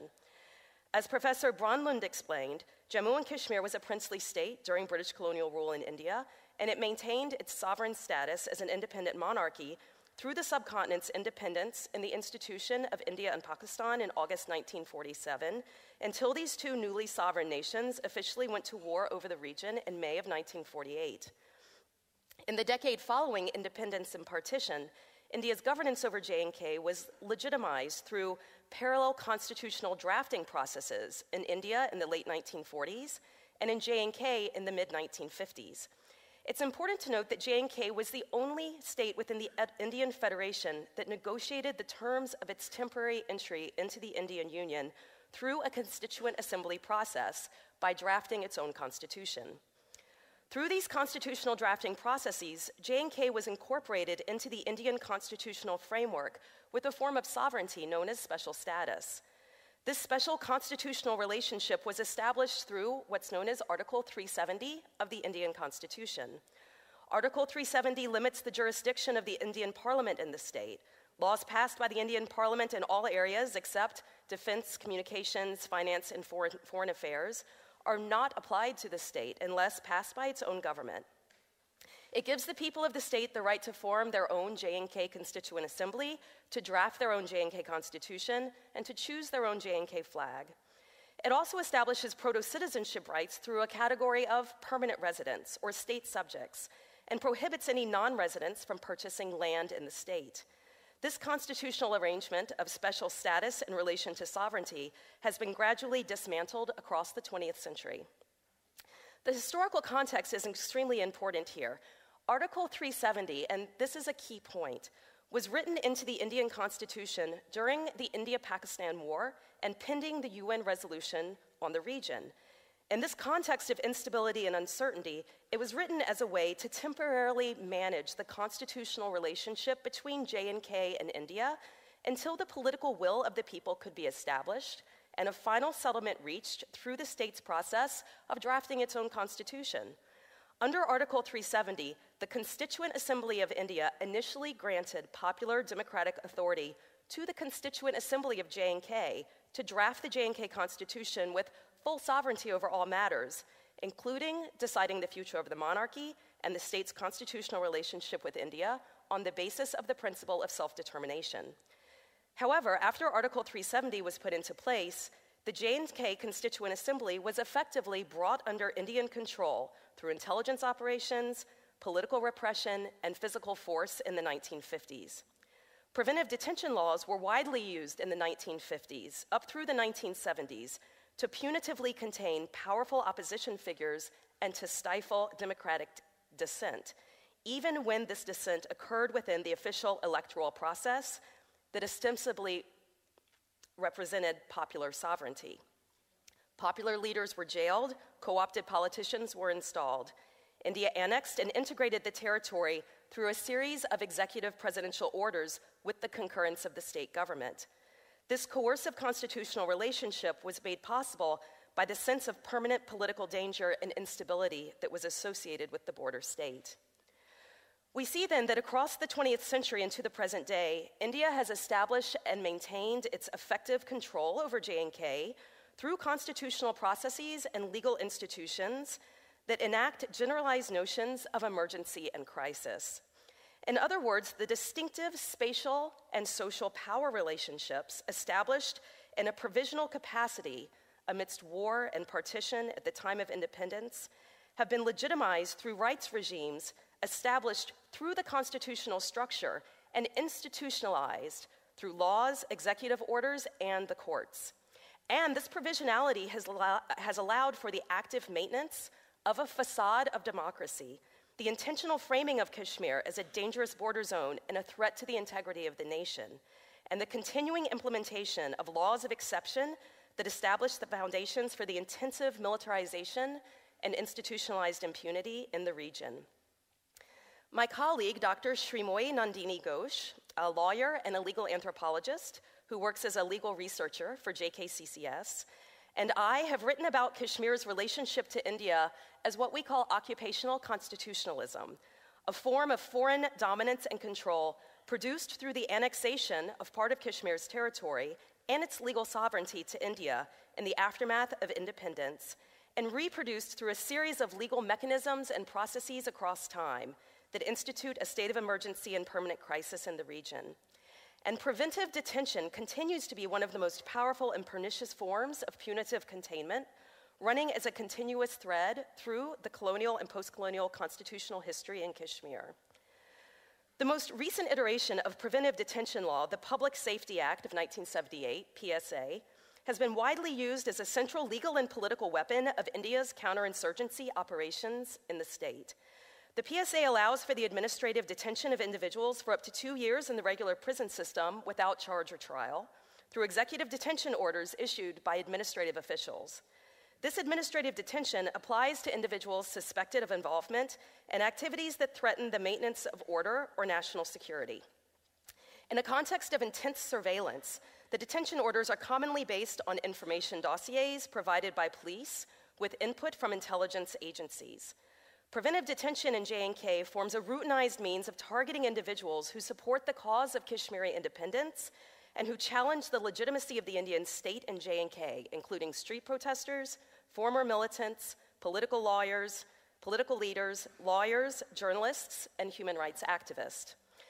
The state's strategic use of preventive detention intensifies during times of political upheaval and public protest, with police and paramilitary forces launching concerted operations of cordons and searches, mass arrest, and night raids targeting neighborhoods perceived as particularly restive or volatile. Amnesty International reports that from the 1970s to 2010, there were 10,000 to 20,000 preventive detention cases. From 2010 to the present, there have been almost 2,000 such cases. The state implements this law in an abusive and arbitrary manner. In most cases, lawyers succeed in submitting habeas corpus petitions to quash the detention orders on the grounds of vague detention. But as soon as the detainee is released, he is picked up again on another detention order or on criminal charges, leading to a seemingly endless cycle of legal and illegal detentions, arrest, and threats of arrest, justified through the logic of national security and the maintenance of public order. Preventive detention has operated throughout Kashmir's modern history as a key component of political containment, coercive governance, and authoritarian rule. The Indian state legitimizes these legal repressions by claiming that counter-hegemonic dissent has provoked the need for a state of exception. But an examination of the region's constitutional history shows us that preventive detention and other legal mechanisms of controlling dissent are not simply a suspension of rights during a temporary state of emergency. Instead, they are a permanent feature of occupational constitutionalism, and they are written into the legal logic of the post-colonial Indian state. Thank you.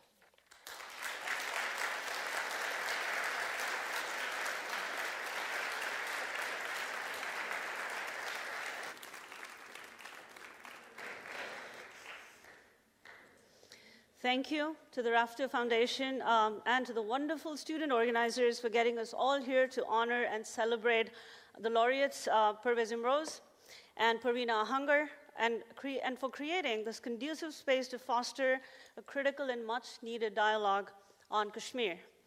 My talk today situates the struggle for human rights in Kashmir within the context of Kashmiri aspirations for self-determination and the history of region's contested and provisional accession to India.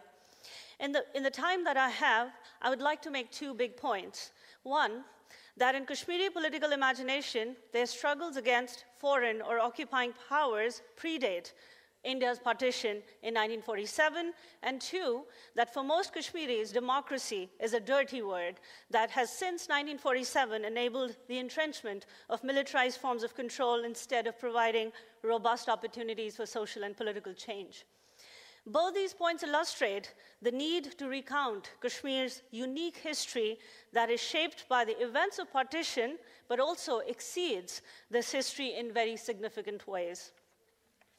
Tracked often to the unfinished business of partition between India and Pakistan, the Kashmir question has in most mainstream accounts remained beholden to this history, which most definitively transformed conceptions of home, nation, land, and territory.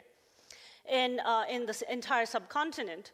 Kashmir, too, much like other parts of India, was violently carved into pieces and divided between two warring nations. And yet, in the Kashmiri political imaginary, the history of their struggle against occupying powers is much older and dates back most markedly to the time in 1846 when the British sold Kashmir to the Hindu Dogra king Gulab Singh for the paltry sum of 75 lakh rupees.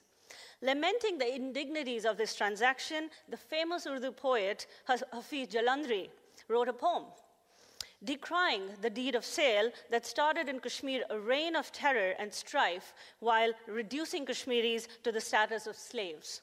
Two of its couplets run like this. The fate of human beings was sold for rupees 75 lakhs. Kashmir's paradise was sold for rupees 75 lakhs. Also, the artist, I'm sorry. How do I turn the artist Chitto Prasad's graphic image, which first appeared in People's Age, the magazine of the Communist Party of India, in June 1946, captures the oppression of Kashmiris under the Dogra regime.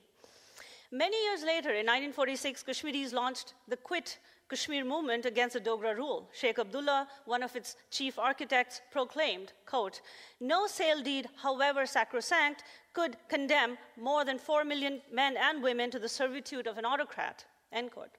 Although it didn't quite achieve its intended goals, the Quit Kashmir movement foregrounds the lived history of resistance politics in Kashmir at the time.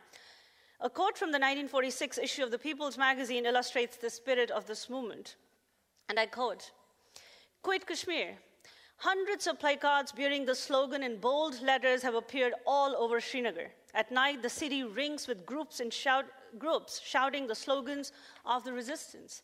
The Dogra soldiers rush madly every time they hear the slogan in the direction from which it comes. But the people are away, and steadily, proudly comes the cry from somewhere else, Kashmir ko chhod do, quit Kashmir." The history of being sold and then subjected to indentured labor, or begar, by the Dogra kings is still raw in people's memories. Stories of being enslaved and subjected to inhumane conditions circulate in local poetry and folklore. The Kashmiri language, too, reflects the sedimented history of oppression and servitude. In her anger, my grandmother, like many Kashmiri grandmothers, used her choicest Kashmiri curses, many of which consigned people to mountain valleys, forbidden lands, and desolate territories that must have once been part of Kashmir's violent geographies of forced labor. Our curses, too, are snippets from Kashmir's enslaved past. Language has a way of both normalizing history, but also keeping it alive. Therefore, despite the preponderance of official histories, Kashmiri consciousness for their rights emanates in large part from this pre-partition history in which Kashmiri Muslims were bonded servants of the Dogra kingdom. While Kashmiri resistance to Dogra rule was mostly episodic, it came to a head, as we've heard in a prior speech, much before the history of the Quit Kashmir movement. On 13 July 1931, the day 22 Kashmiris were killed. A period of intense anti-Dogra agitation that now marks for Kashmiris the onset of a national consciousness and infuses to a large extent their current conceptions of rights and aspirations for freedom. The intergenerational nature of this struggle is captured well by Athar Zia, a Kashmiri poet and writer who evocatively brings to light the ways in which the history of Kashmiri resistance from 1931 to the present, despite their differences, is felt and seen as a continuum. Dedicating it to the forefathers who were killed that day, she writes, "To the foremothers and forefathers of resistance, to the prayer that is still being prayed, to the martyrs rising one after the other, to Azadi, to Kashmir that bows before no one." The reclamation of these continuities is an integral part of how Kashmir's resistance takes form. Recounting the struggles of the forefathers and connecting Kashmir's present with its past, ruptured through official histories and buried in government archives, is what has constituted the resistance work of both Mr. Imroz and Parveena Ji over the past 3 decades and more. As Imroz has repeatedly stressed, one of the tragedies faced by Kashmiris is that their collective memory isn't institutionalized, a tragedy he and his organization have tirelessly worked to overcome through numerous reports, talks, workshops, and lectures. Likewise, Parveena Hangar's formidable work in organizing the mothers and wives of disappeared sons and husbands, whose bodies too have vanished without a trace, has worked to keep the hope of their return alive. And more importantly, her work has demanded accountability from institutions protected through layers of impunity. The big point I want to return to is this.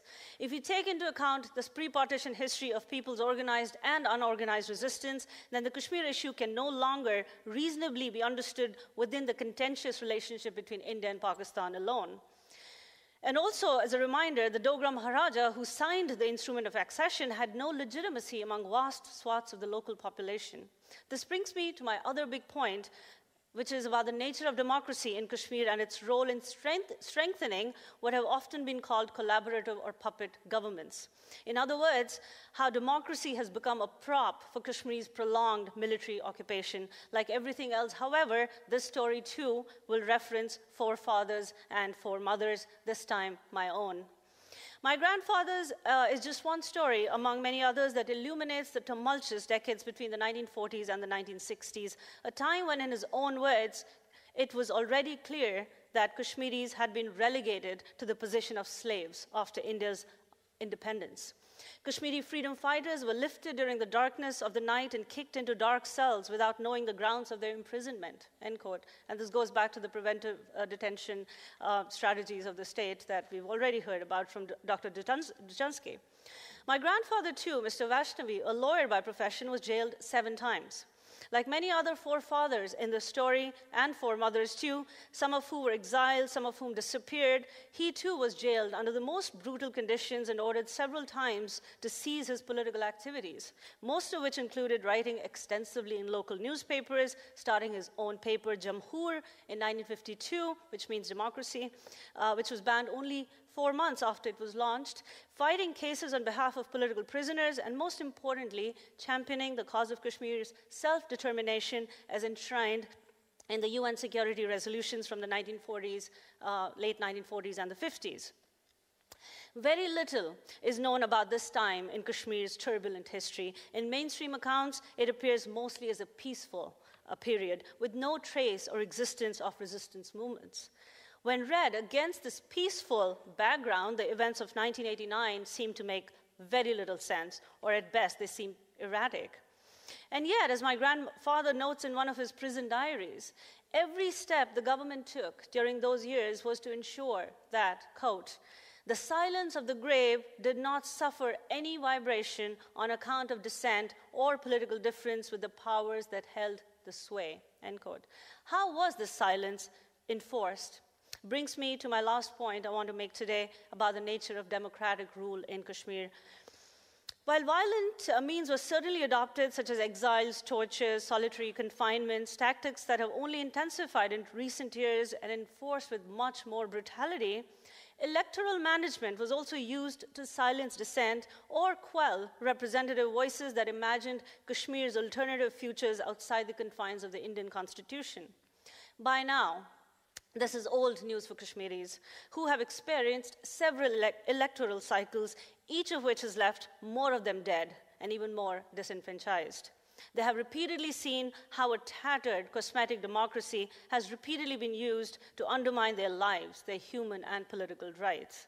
While this could be said about every election cycle in Kashmir, and I couldn't go on and on for the next 5 hours about it, I actually happened to look through my grandfather's archive as I was preparing for this talk, and found a Kashmir Times newspaper article on the elections of 1967, an election he had tried to contest as an independent candidate. In this piece on the right-hand side, my left, of the slide, we see the then Chief Minister G.M. Sadiq's call for a peaceful and democratic election, a rhetorical tool of normalizing the electoral management of dissent in Kashmir. But on the left, you see stamped in bold letters what most Kashmiris felt elections in Kashmir had done to the idea of democracy, raped it. People were up in arms against the wholesale rejection of nominations from opposition leaders, one of whom happened to be my grandfather. In a petition he filed to the Election Commission on 30th January 1967, he complains against the rejection of his nomination papers by the returning officer, calling it unwarranted and illegal. That's a copy of the petition. Clearly, based on similar testimonials and stories from those times, there's nothing exceptional about this incident. In fact, this has become, over time, the exception is the norm, as we've already heard from a legal standpoint. But it is precisely its banality that should foreground the spurious exercise of democracy in a state of militarized occupation. In such a state, democracy can no longer connote freedom, dignity, or liberation, but becomes the very instrument that is used to normalize and intensify the grip of a violent and brutal military occupation over a people's past and present. Thank you.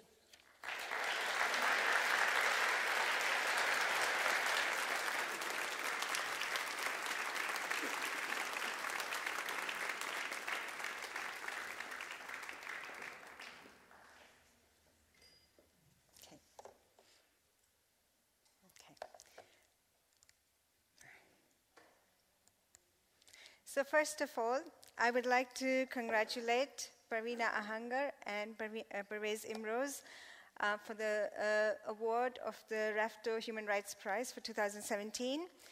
I'd like to thank the Rafto Foundation for awarding this prize because it puts a significant spotlight on Kashmir so that we actually have, as the other speakers have said, a highlight or Kashmiris being able to speak to the international community without having the lens of an Indian narrative controlling it. So what I want to speak today about is the idea of human rights and international solidarity. And a couple of the main points that I'll be making will be about the necessity to locate human rights or war crimes or crimes against humanity in the context of Kashmiri self-determination. And to do that, we have to actually change the political narrative, the dominant political narratives that are in place at the moment. And that political narrative is also linked to the legal approach.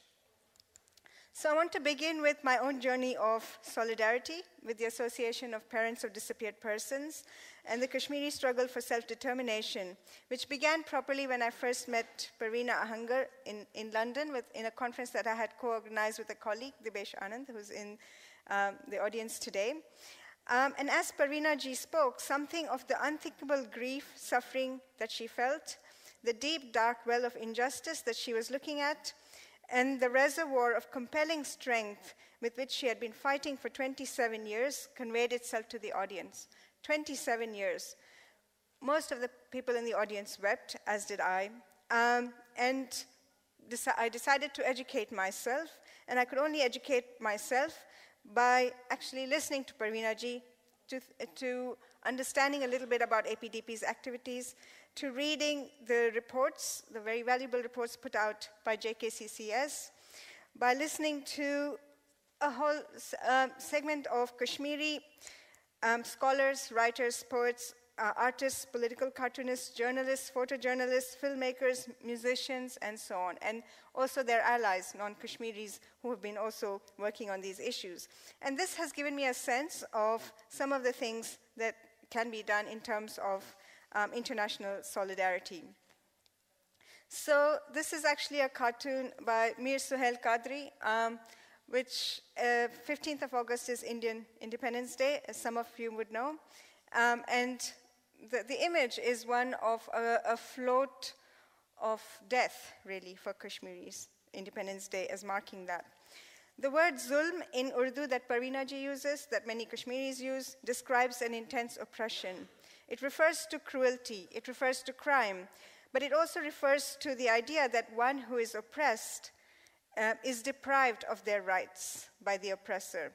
For Kashmiris, this deprivation of rights stems, as we have heard from the previous speakers, sort of Indian colonization, so Dogra rule, but also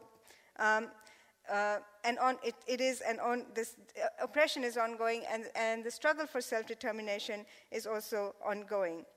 But it's also an issue of locating then human rights issues in terms of the struggle for self-determination, and in order to do that, we need to change the political narratives. So currently, there are two dominant political narratives that are articulated internationally. The UK and the US governments, who are members of the permanent members of the UN Security Council, have been saying that Kashmir is a bilateral issue to be resolved by India and Pakistan. And nationally, successive Indian governments, since 1956, actually, not before that, but since 1956, have been stating this phrase, Kashmir is an integral part of India. Neither of these narratives pay attention to the historical injustice which has deprived Kashmiris, of course, of their right to self-determination, as the previous speakers have pointed out. So in terms of international solidarity, we have to remember sort of that there are actually ongoing Kashmir solidarity movements from all quarters that have been ongoing for a long time. I'm just going to refer to two examples. This is a speech by Shabana Mahmood in a backbench session in the UK Parliament. Shabana Mahmood is the Member of Parliament for Ladybird, Birmingham, and she says, "I'm a small heathen Burmese, which makes me an Englishwoman and a Brit. I have no right to tell Kashmiri people what their future should be, but I will always speak up passionately for their right to decide the future for themselves." So this was in 2014, so it's just one example, but as I said, it's actually been ongoing for a long time. I think the Jammu Kashmir Liberation Front has been working since the 1980s in the UK, so there are a whole spectrum of political movements. But a really important one, I think, is student movements, actually. And I'm referencing this because in the UK, there are student groups in universities. This is the Kashmir Solidarity Movement from the School of Oriental and African Studies. I'm familiar with their work because I sometimes go to their meetings. And they've been instrumental in educating their audiences about the Kashmiri struggle for self-determination and human rights violations. So many of the people who come for these events often know a lot about the Palestinian movement for self-determination and so on, but they've never heard about Kashmir. But once they hear about Kashmir, they understand that this is another legacy of European colonialism that must be addressed. But we also need to understand that this is not simply a question of a European legacy of colonialism, but a moment where we need to think about the ways in which we can talk about this as Indian colonialism.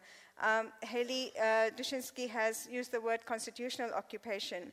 So one of the things that I say is that the moment of independence for the Indian nation state was also a moment of its own expansion over territories whose people did not agree to or confirm accession to the Indian state. In this sense, Indian governmental obstruction of Kashmiri self-determination through political and militarized means, through state violence, means that we are now speaking of the Indian occupation of Kashmir. So self-determination, Karen Parker, who's an international human rights lawyer, reminds us, sorry, my notes are a bit faint, so I'll just read from up there. So the International Court of Justice refers to the right to self-determination as a right held by people rather than a right held by governments. And she also says Kashmir is a victim of an imperfect decolonization that to date has led to the realization, has not led to the realization of the expression of self-determination of the Kashmiri people. So we need to emphasize the fact that Kashmiris have a stake in their present and in their future, and they're paying in blood and tears, but also a steely resolve for freedom, for a freedom that they envision for themselves. One of the popular political slogans that I have heard in Kashmir is, "Jis Kashmir ko khoon se siicha, wo Kashmir hamara hai." So the Kashmir that we have nourished for our blood, with our blood, that Kashmir is ours. So that Kashmir is theirs to shape and to live in with political freedom and freedom from state violence.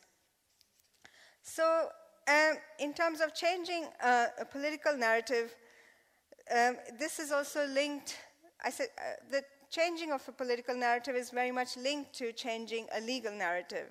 We know that Kashmiris are unable to find redress in Indian courts and to bring any perpetrators to justice, and I'm just referencing the 2016 sort of mass sort of uprising and then also brutal state repression with the statistics there, but also there were horrifying stories of children being blinded, being killed, partially or completely blinded, but also being killed. And this is the funeral procession of a 12-year-old Junaid Ahmed Akhund, whose even his funeral was tear-gassed. So if international political narratives are linked to potential international legal redress or remedies, we can understand from legal research, but also from, I think, JKCCS reports and so on, that the conflict in Jammu and Kashmir could be deemed an international armed conflict. We may want to explore how international humanitarian law could apply for the protection of human rights against civilians if this is the case. And then these could, of course, these are, in fact, war crimes or crimes against humanity. In 2016, we also witnessed attacks on medical personnel, on the press, apart from all of these, the targeting of children and teenagers, elderly, and so on. In terms of what exists or what has happened since then, the United Nations Human Rights Commissioner did ask India's permission to enter Kashmir and investigate reports of human rights violations, but this permission was denied. And this is kind of one of the paradoxes of the processes of human rights mechanisms. The perpetrator state is asked for permission to investigate its crimes. So in this sense, an international legal strategy is a necessity in the context of Kashmir. So I'm just going to say then, my last point is that we need to listen to Kashmiris. And so I'm just, this is an extract from a Kashmiri poet Uzma Falak. And again, this is just an extract. She says, memory is a synonym of our history. Memory is not a victim, but a survivor, like grandmothers, daughters, fathers, brothers, women, men, and children of Kunan and Pushpur, where the mass rapes occurred. Shopian, Handwar, Dardpur, Kopwar, Uri, Srinagar, Kistwar. Memory is a festering wound. Again, this is like a calendar of massacres, of rapes, and so on. February 23, February 24, May 30, October 28, November 7, 1700s, 1800s, 1900s, 2000s. Wound is our memory, our witness, our free country. And so this idea of freedom is always this thing that Kashmiris have been striving for. In the last 50 seconds that I have left, I think I just wanted to pay tribute to actually Parveena ji and APDP, and this is a very small poem that I wrote when I went to their protest on August 30, which is the day of International Day of Enforced Disappearances, in Pratap Park in Srinagar. And this is, I will just read this. So where the enforced disappeared appear, this is where, in Pratap Park, where the enforced disappeared appear, imprinted on familial skins, in the indescribable ache of anguished hearts, in bleeding silence, in words that sear, that name you for who you are, torturer, murderer, brutal occupier. They, the enforced disappeared, they are the flesh, the spirit, the aura of the bodies of their loves. They are here, they will appear.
Thank you to, first of all, to the three distinguished scholars that spoke, Haley Drushinsky, Mona Ban, and Goldie Osuri, for the perspectives that you offered.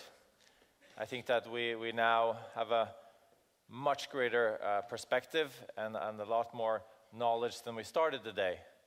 And you also pointed to a lot of the challenges that remain. Thank you also to Jonas Apeland Salomonsen, who's a pianist and an organist from Bergen. He studies at the Norwegian Academy of Music. Thank you for giving music to the powerful images that we saw, and also following the powerful words that we heard.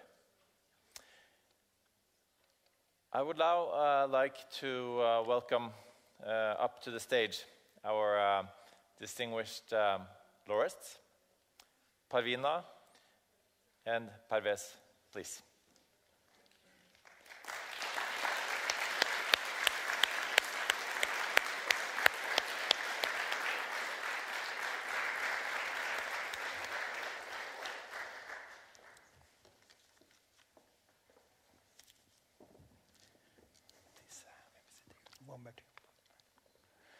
Oh, sorry.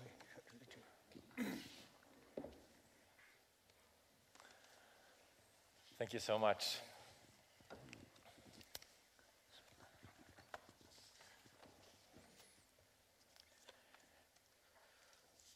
Our session now is called How to Build Room for Dialogue and the Peaceful Human Rights Movement in a context of a violent conflict. And thank you again for being here to accept the prize, to speak to us, and to answer our questions. And thank you for providing such powerful words, words that, as Goldie Osuri said, words that sear, words that mark all of us that are here today and that we will take with us. Please continue to write questions. I have the phone here, and we will register all your questions, and I'll try as best as I can to find room for them. But let me just start by saying, how are you able to uphold your optimism through all that your personal struggles and the political struggles which you have faced through decades now?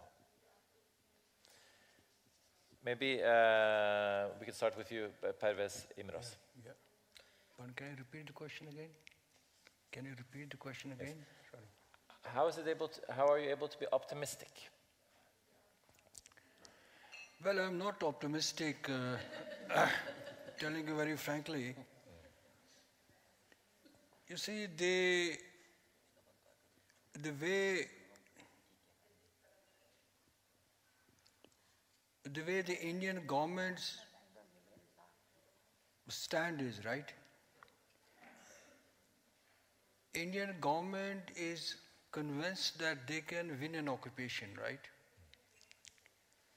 And Indian government has the history of managing the conflict in India since 1947, because India is also, there has been a lot of insurgencies in India, So they feel convinced that they can manage it with the brute military force. And then the international international concerns, they can also contain, because of finally the governments are, it is the trade relations which matter. Governments are not led by the moralities, right? So India is very convinced that they can contain it, and with the passage of time, with the passage of time they will resolve it. This is my optimistic view. I mean, pessimistic view. But the optimism here is that how only, as I've been telling you, the only optimism is that how the global civil society, how they can, because the global civil society has a very important role. For example, if we see when there was a war in Iraq, that how there was a huge mobilization against that war, when US were on the pretext of weapons of mass destruction, they invaded the Iraq. So at that time, the people in Europe, people in US, that was really remarkable. And that is my only silver lining, I feel. Yeah. Thank you. And if I'm able to rephrase the question, how are you able to balance the optimism and pessimism, Parvina Ahangar?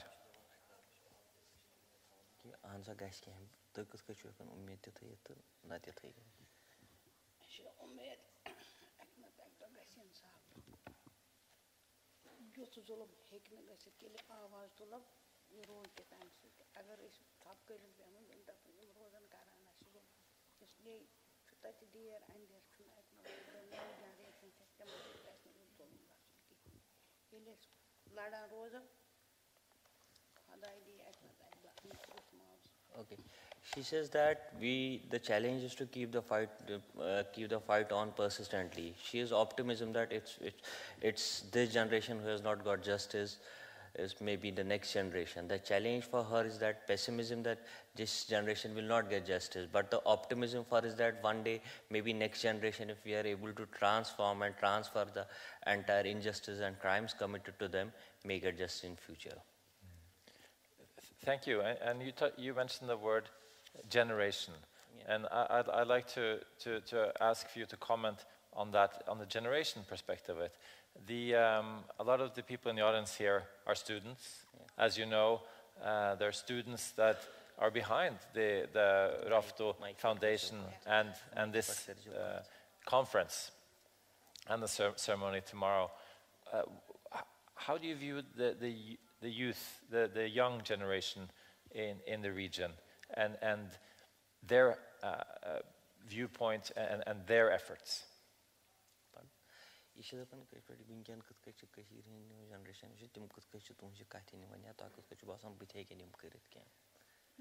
Khodai karye son sabr chu maajan hund osh maaj bichar besohar gaye ya half video kosnat koshun kanat kan osh katra karye khun di barav isliye chu now generation yos chh nebrim ch Hindustanik bache tim ch vasit internship karne tim ch buchan Hindustanan kota zulum go ch brond pakan aknat ek do million saf ch insafas umedwar ch tami khatar lada youth zulum gasna kanse gas. She says that we have suffered a lot. She says that she is optimistic about things because blood one day will leave its trail. And we have interns coming from across globe, from rest of the India, from many other countries who learn, who get sensitized, and we are optimistic. They will consistently raise voice for us. And one day we will get justice. Would you like to comment on this? I think Parvina is right here because she is very hopeful about the Indian civil society, right? Because there is also the growing realization within the Indian civil society, the cost of the occupation in Kashmir, which is very huge. You know that India is, after Saudi Arabia, is the largest importer of the arms. You know, a country like India, where there are 200 largest, I mean, India is a country which is ahead in poverty than many sub-Saharan African countries, but they are spending huge money on the armament, right?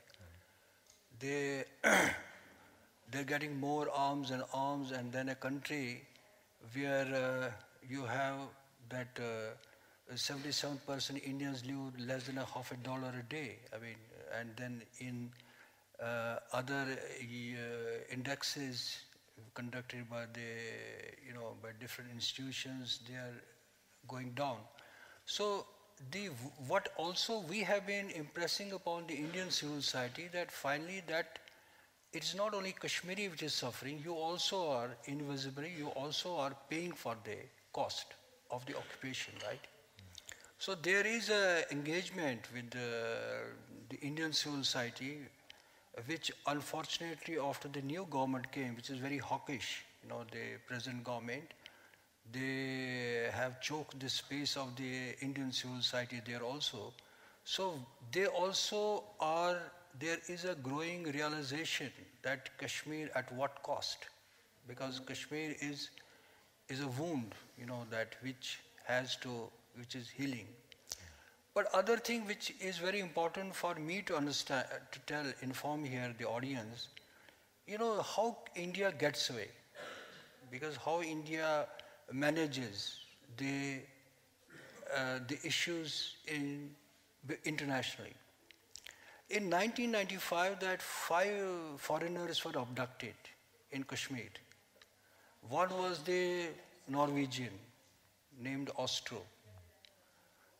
And the 5 foreigners, 2 were from US and Britain, Germany and Norwegian. Norwegian was beheaded by a terrorist there. But the 5 foreigners who could have been rescued by the Indian army, they were abducted by a group, very little known group called Al-Faran. It was a foreign militant group there. They have abducted them and they have made some demands regarding releasing of some their fellows. But after that, the Indian army could have rescued them. It is the revelation made by the 2 authors, British author, Adrian Levy and Cathy Scott. They wrote a book, Meadow, in which they investigated this kidnapping of 5 foreigners, which became a huge international issue. 5 governments were involved. Norwegian were also involved there. So they could have rescued them, but they did not, because they want to carry it on to highlight in Kashmir it is a terrorism movement, right? And then finally, according to the revelation made in the book, The Meadow, it was written by these 2. They said that how finally these 5 foreigners were handed over to the Indian army gunmen. The private militia who is working with the army, and they killed them. The kidnapping became a huge issue internationally. I was told here by Norwegian friends that Norway, the photo of Ostro was well known, it was very much noticed. But how many people know finally that these people would have been rescued by the Indian state, Indian army? They did not. They allowed them and finally they got them killed. This is what I'm saying, is that how is the modus operandi of the Indian state? Can I follow up that question by asking a question from the audience? How will the Indian government react now that you have gotten this award?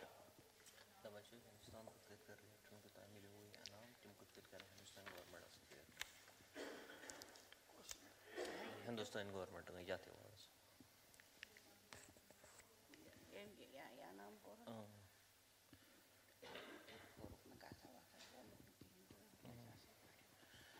She says that they have not talked to anything about this award till this point of time, but definitely some reactions will come out once we are back. Would you like to add on? See, India is very conscious of its image. India has a good image worldwide, that, a lot of democracy, incredible India, yoga now, they have made an international day in the United Nations, Then the soft power India has, very powerful throughout the world. But India is also conscious about the image, right, its image, particularly before the European countries. So, they don't want the only fear they have, the Kashmir issue should not get externalized.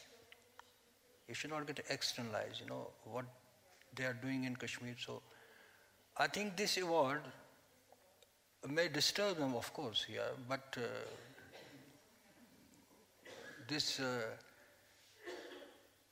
what after the award, that is very important for us.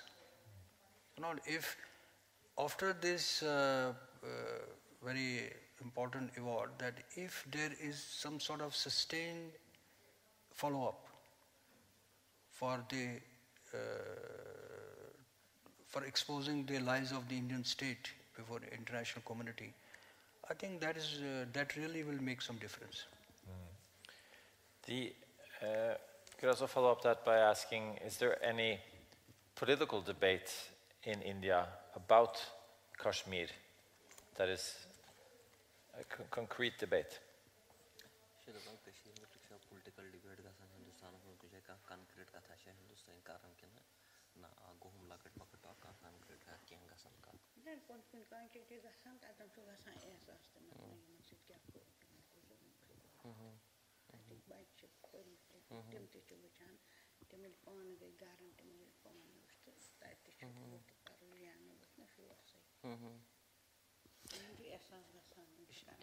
She says that there are reasons for it when students turn up along to come here for internship that creates an ecosystem in the rest of India to create a dialogue, but that's not necessarily a political dialogue, but it's a very limited one. The people talk over Kashmir that only again has been possible since years once they get acquainted towards the atrocities committed by government of India in Kashmir. Yeah. Would you like to characterize the debate in India, if any, in the open about Kashmir? No, in India there is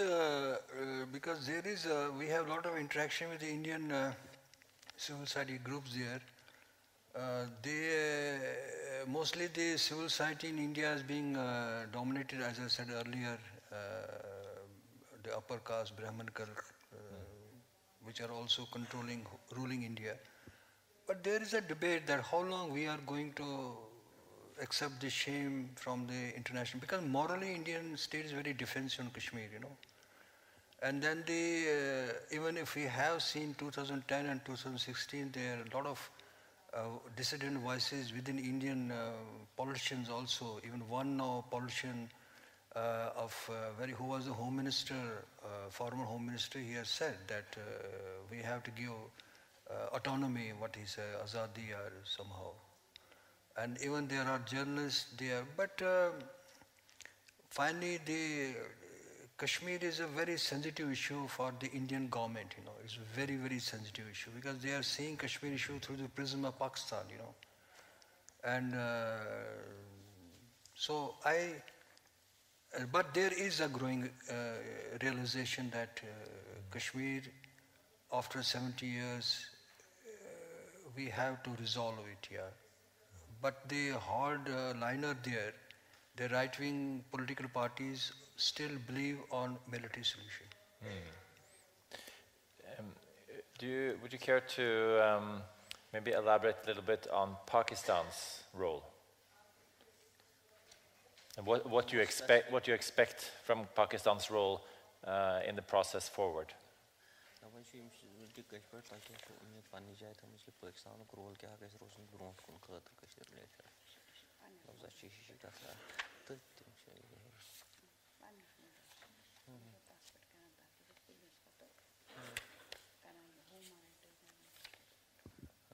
She says that we are stuck to our own cause, and Pakistan is, as far as any other international body or community is concerned, is same for them. But if they specifically start talking about Pakistan, then the state prize will start coming up. Well, Pakistan is a party. I mean, no doubt, Pakistan is a party since 1947. India took the matter under Chapter 6, before the United Nations. And Pakistan is also controlling 1/3 territory of J&K, right? I mean, so there are three parties: Pakistan, India, and Kashmir, right? So the Pakistani government is also position that the Pakistani government has to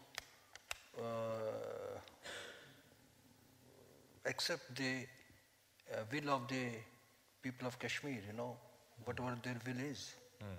So, but in Kashmir, there is also a realization that if Pakistani government, which is a party and Suppose if Pakistan will back out tomorrow, what will happen to... So there is a Kashmiri, and there is also in Kashmir a section, not a section, but there's a considerable section of people, they believe that there's a consensus that India should get out, right? It is an occupation for which there is a consensus there in Kashmir. Majority of the Kashmiri, 68%. Maybe there will be some section for India also, 1 or 2%. But first primary task is that India should get away. This occupation should end. Then the second question is that whether they will remain independent or they will accede to Pakistan, right? That is secondary question. There are majority of the people have been saying we want to remain independent, but there's again a section, a very considerable section, they want to join Pakistan, right? And but there is a consensus that India has to vacate the occupation. Yeah. Could you perhaps describe the fact that there has been insufficient media focus on the conflict, and partly a reason and motivation for awarding you the prize is to bring attention to this issue. What can be done to create more international media attention to the conflict?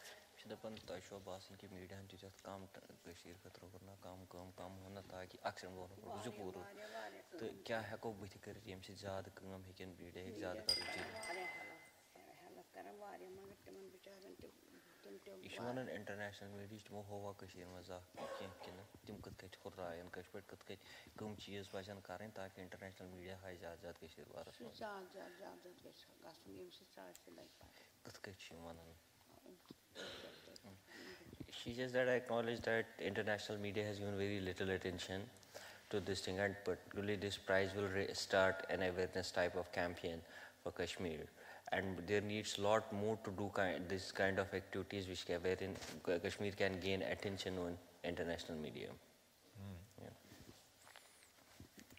Would you like to bring a perspective as well on the issue, on the media focus? Why has there been insufficient media focus on the issue, on the conflict, and what can be done to bring further media attention?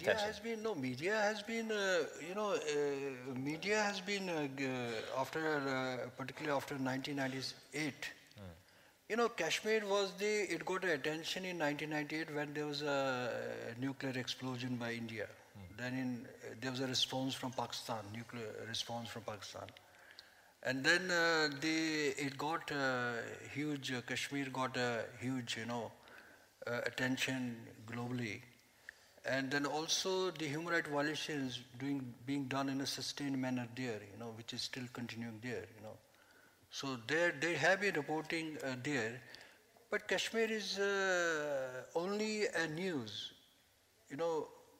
between India and Pakistan. Suppose when the Kargil happened in 1999, when there was in Kargil skirmishes between India and Pakistan, at that time there was a lot of fear that there should not be a full-fledged war. But thanks to US intervention, it stopped, So media has been only, there has been international coverage by the media there. But as for India's management is really remarkable internationally. They are masters in that, The way they have been managing the media also, and even the journalists in Delhi, we have a foreign journalist association there, and they also have been influencing the international media. And also international institutions, there is, India has the largest expatriates, it has nearly 15 million. Suppose we have the American friends here, 3.9 million are in the US. They are in Wall Street, they are in academia, they are in journalism, they are politics, that. So Indians have been, in all the institutions there, that. So these people in holding in the Indian world institutions there, now they have IT, which is very powerful in India, what you call soft power. So they are also,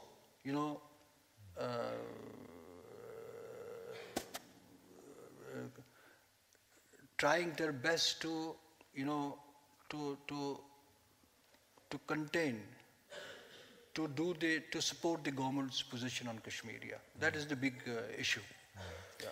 Yeah. You mentioned technology, and how can business and human rights play a role together?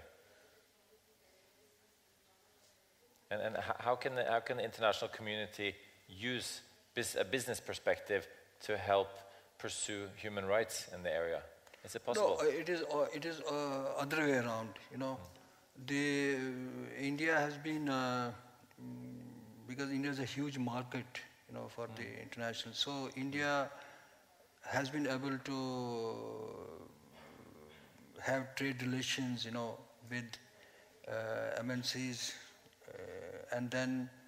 So once you have the trade relations, finally that you are neutralizing these people also. They can't take.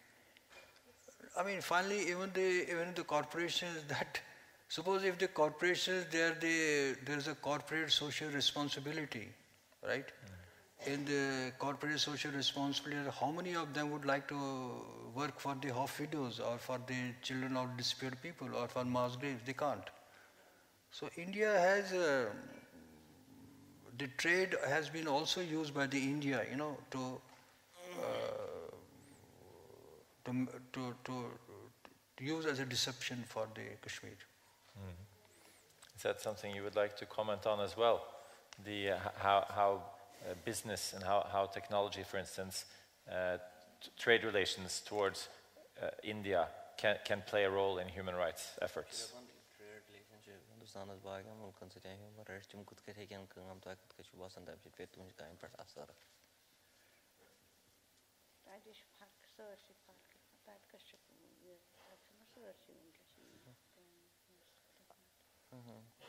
She says that government of India has its own interest, and business houses cannot put their interest into jeopardy for the sake of any human rights mechanism, particularly pertaining to Kashmir, which is largely a geopolitical issue.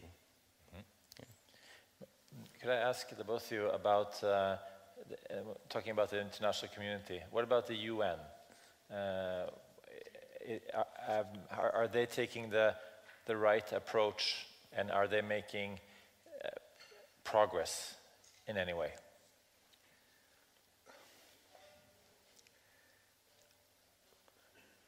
Well, UN, we had recently the Universal Periodic Review.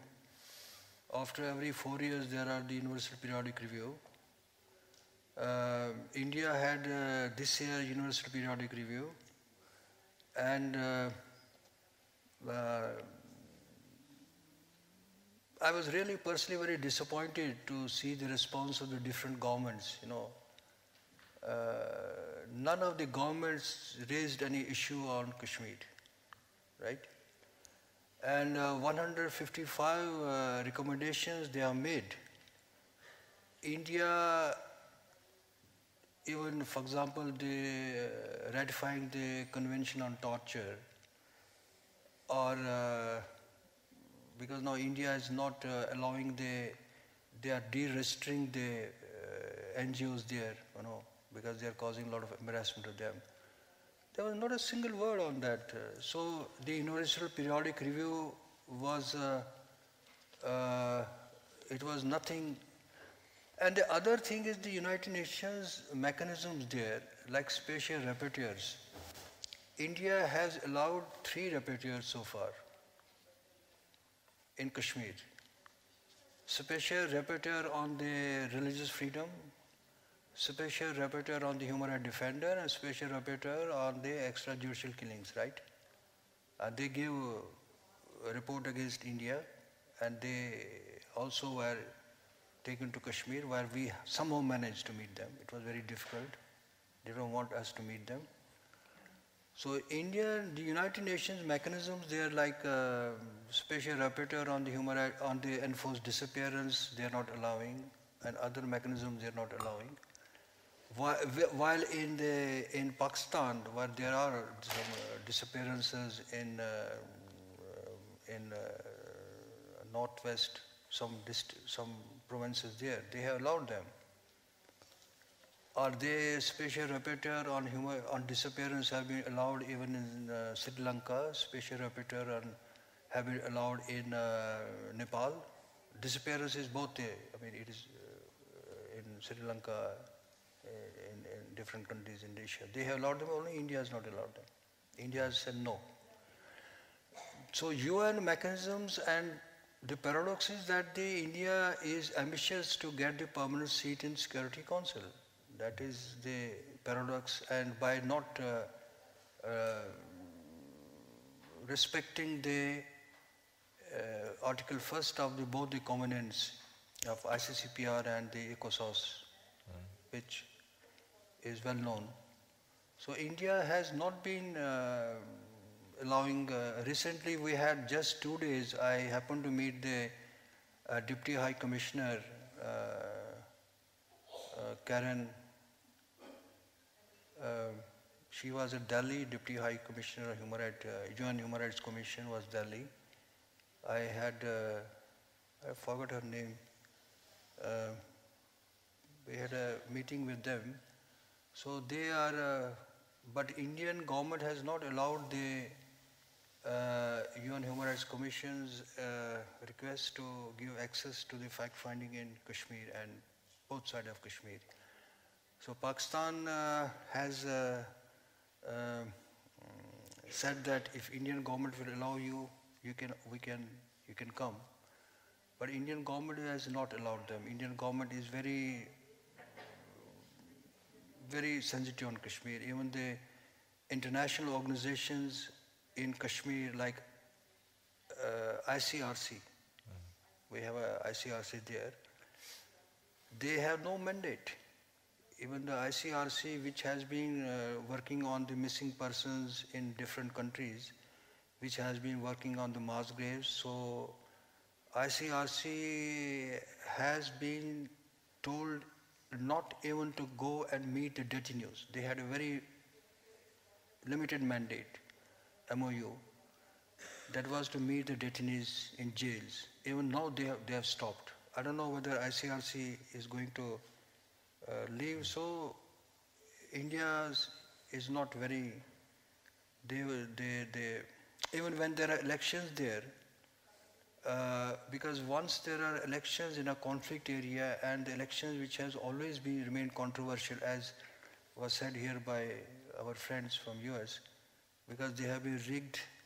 But India has not allowed the international organizations, because India is saying we did not get a certificate from the white people, so there's no need of monitoring, and we have our own civil society and so. Could I ask this question first to Parvina? What about has the work of human rights activism developed through the recent years through new instruments such as the social media? Is that something that has engaged new initiatives? Social media, Facebook,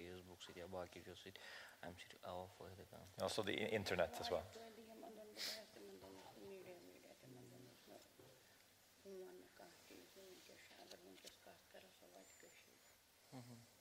She says that there has been a lot of support by these social media. The day I started working, there were no kind of modes of communication. So if anything happens anywhere in Kashmir, it can quickly, immediately reach out to the rest part of the world. So they have a critical role to play. Yeah. Would you like to? I subscribe, same, yeah. But the only thing is that they have been now stopping it, banning it, Yeah, persistently. They are banning, and then they are, last year it was completely banned for 4 or 5 months. And whenever they see there's somebody's getting some brutal incident, happens, so first thing they will do, they will completely, put the these off the line, they will stop it here. Is it also used as a source of disinformation? She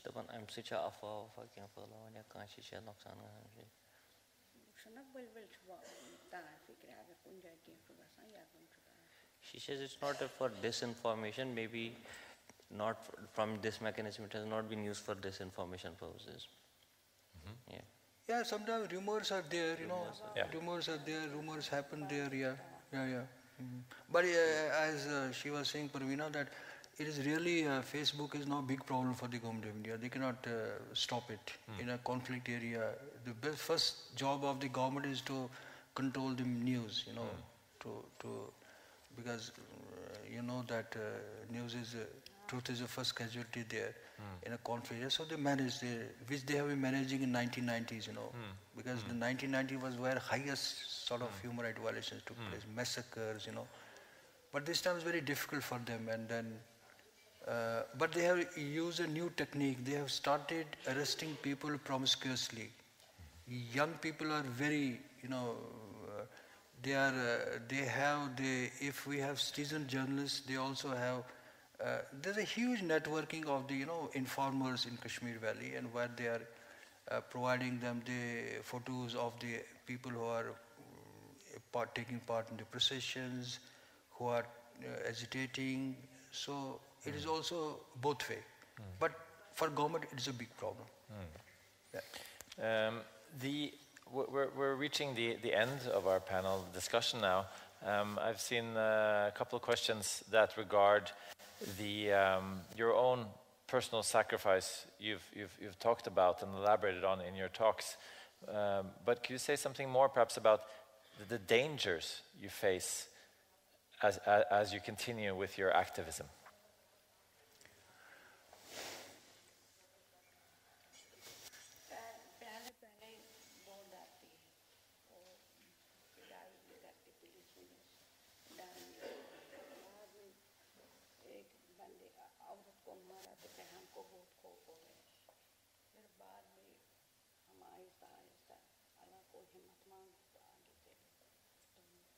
She said initially there was an element of fear, that over a period of time that element of fear is over. So one lady activist was killed. Afterwards she has no fear of being killed or like that. Okay. I mean, the dangers we are facing is nothing than the stakes which we have. They are, because the stakes are very, very grave in Kashmir. Because it is a question of the coming generations, and of course, I mean, people are doing in a more dangerous areas. They have shown more courage than we people, and they have been doing work in a more difficult situation, and which has given us inspirations, from them. But these stakes are very high in Kashmir, the way they are completely, there's a process of, annihilation, and the way now they have decided for a demographic changes in Kashmir, and this government. They have decided to settle the army soldiers there, army retired personals in. They are completely following the Israeli policy. It's very, very dangerous, because do you want Kashmir to become the Rohingyas of 2025 or 50? So, because Indian government, as I said earlier, is very arrogant that as long as they are going towards becoming an economical power, things can be settled. Things can be, they can get away with everything. So what we are doing is nothing very, I mean, it is what we believe is very important to do, पहले लोग बहुत डरते हैं. अगर मैं किसी गांव में जाती किसी घर ढूंढने के लिए, तो बोलता कुछ नहीं, बोलता शाम को मैं आर्मी आएगा तो वो मारेगा, FIR करती है. फिर मैंने उनको हौसला दिया, हिम्मत दिया, मैंने बोला मेरे साथ आ जाओ, हम कोई बात नहीं, तो FIR दे दो, हम केस करेंगे कोर्ट में। तो वो आहिस्ता आहिस्ता सब लोग निकला, आज हर गाँव में चला। She says that in early stage people were too scared of things. If I used to visit a victim family and to inquire about their case, they used to refute that any such kind of incident has happened. But now same families are coming up that yes, these things have happened. On that note, I'd like to thank you so much for your participation today, so much for your keynote speeches, so much for your answers in this session. And you have also been very open about the grief that you carry with you, even on a day like this, when you have each received this honor from the Rafto Foundation. And I would like to thank you also the distinguished scholars that have spoken today, that have helped put an academic perspective on this, an academic perspective that also has contained personal angles. It's much appreciated. And thank you so much to everybody who came here today. And also remind you that the Rafto program continues also tomorrow. There are a lot of other very interesting events. We will have some gifts for you as well. And thank you all for such a great session here today. Thank you.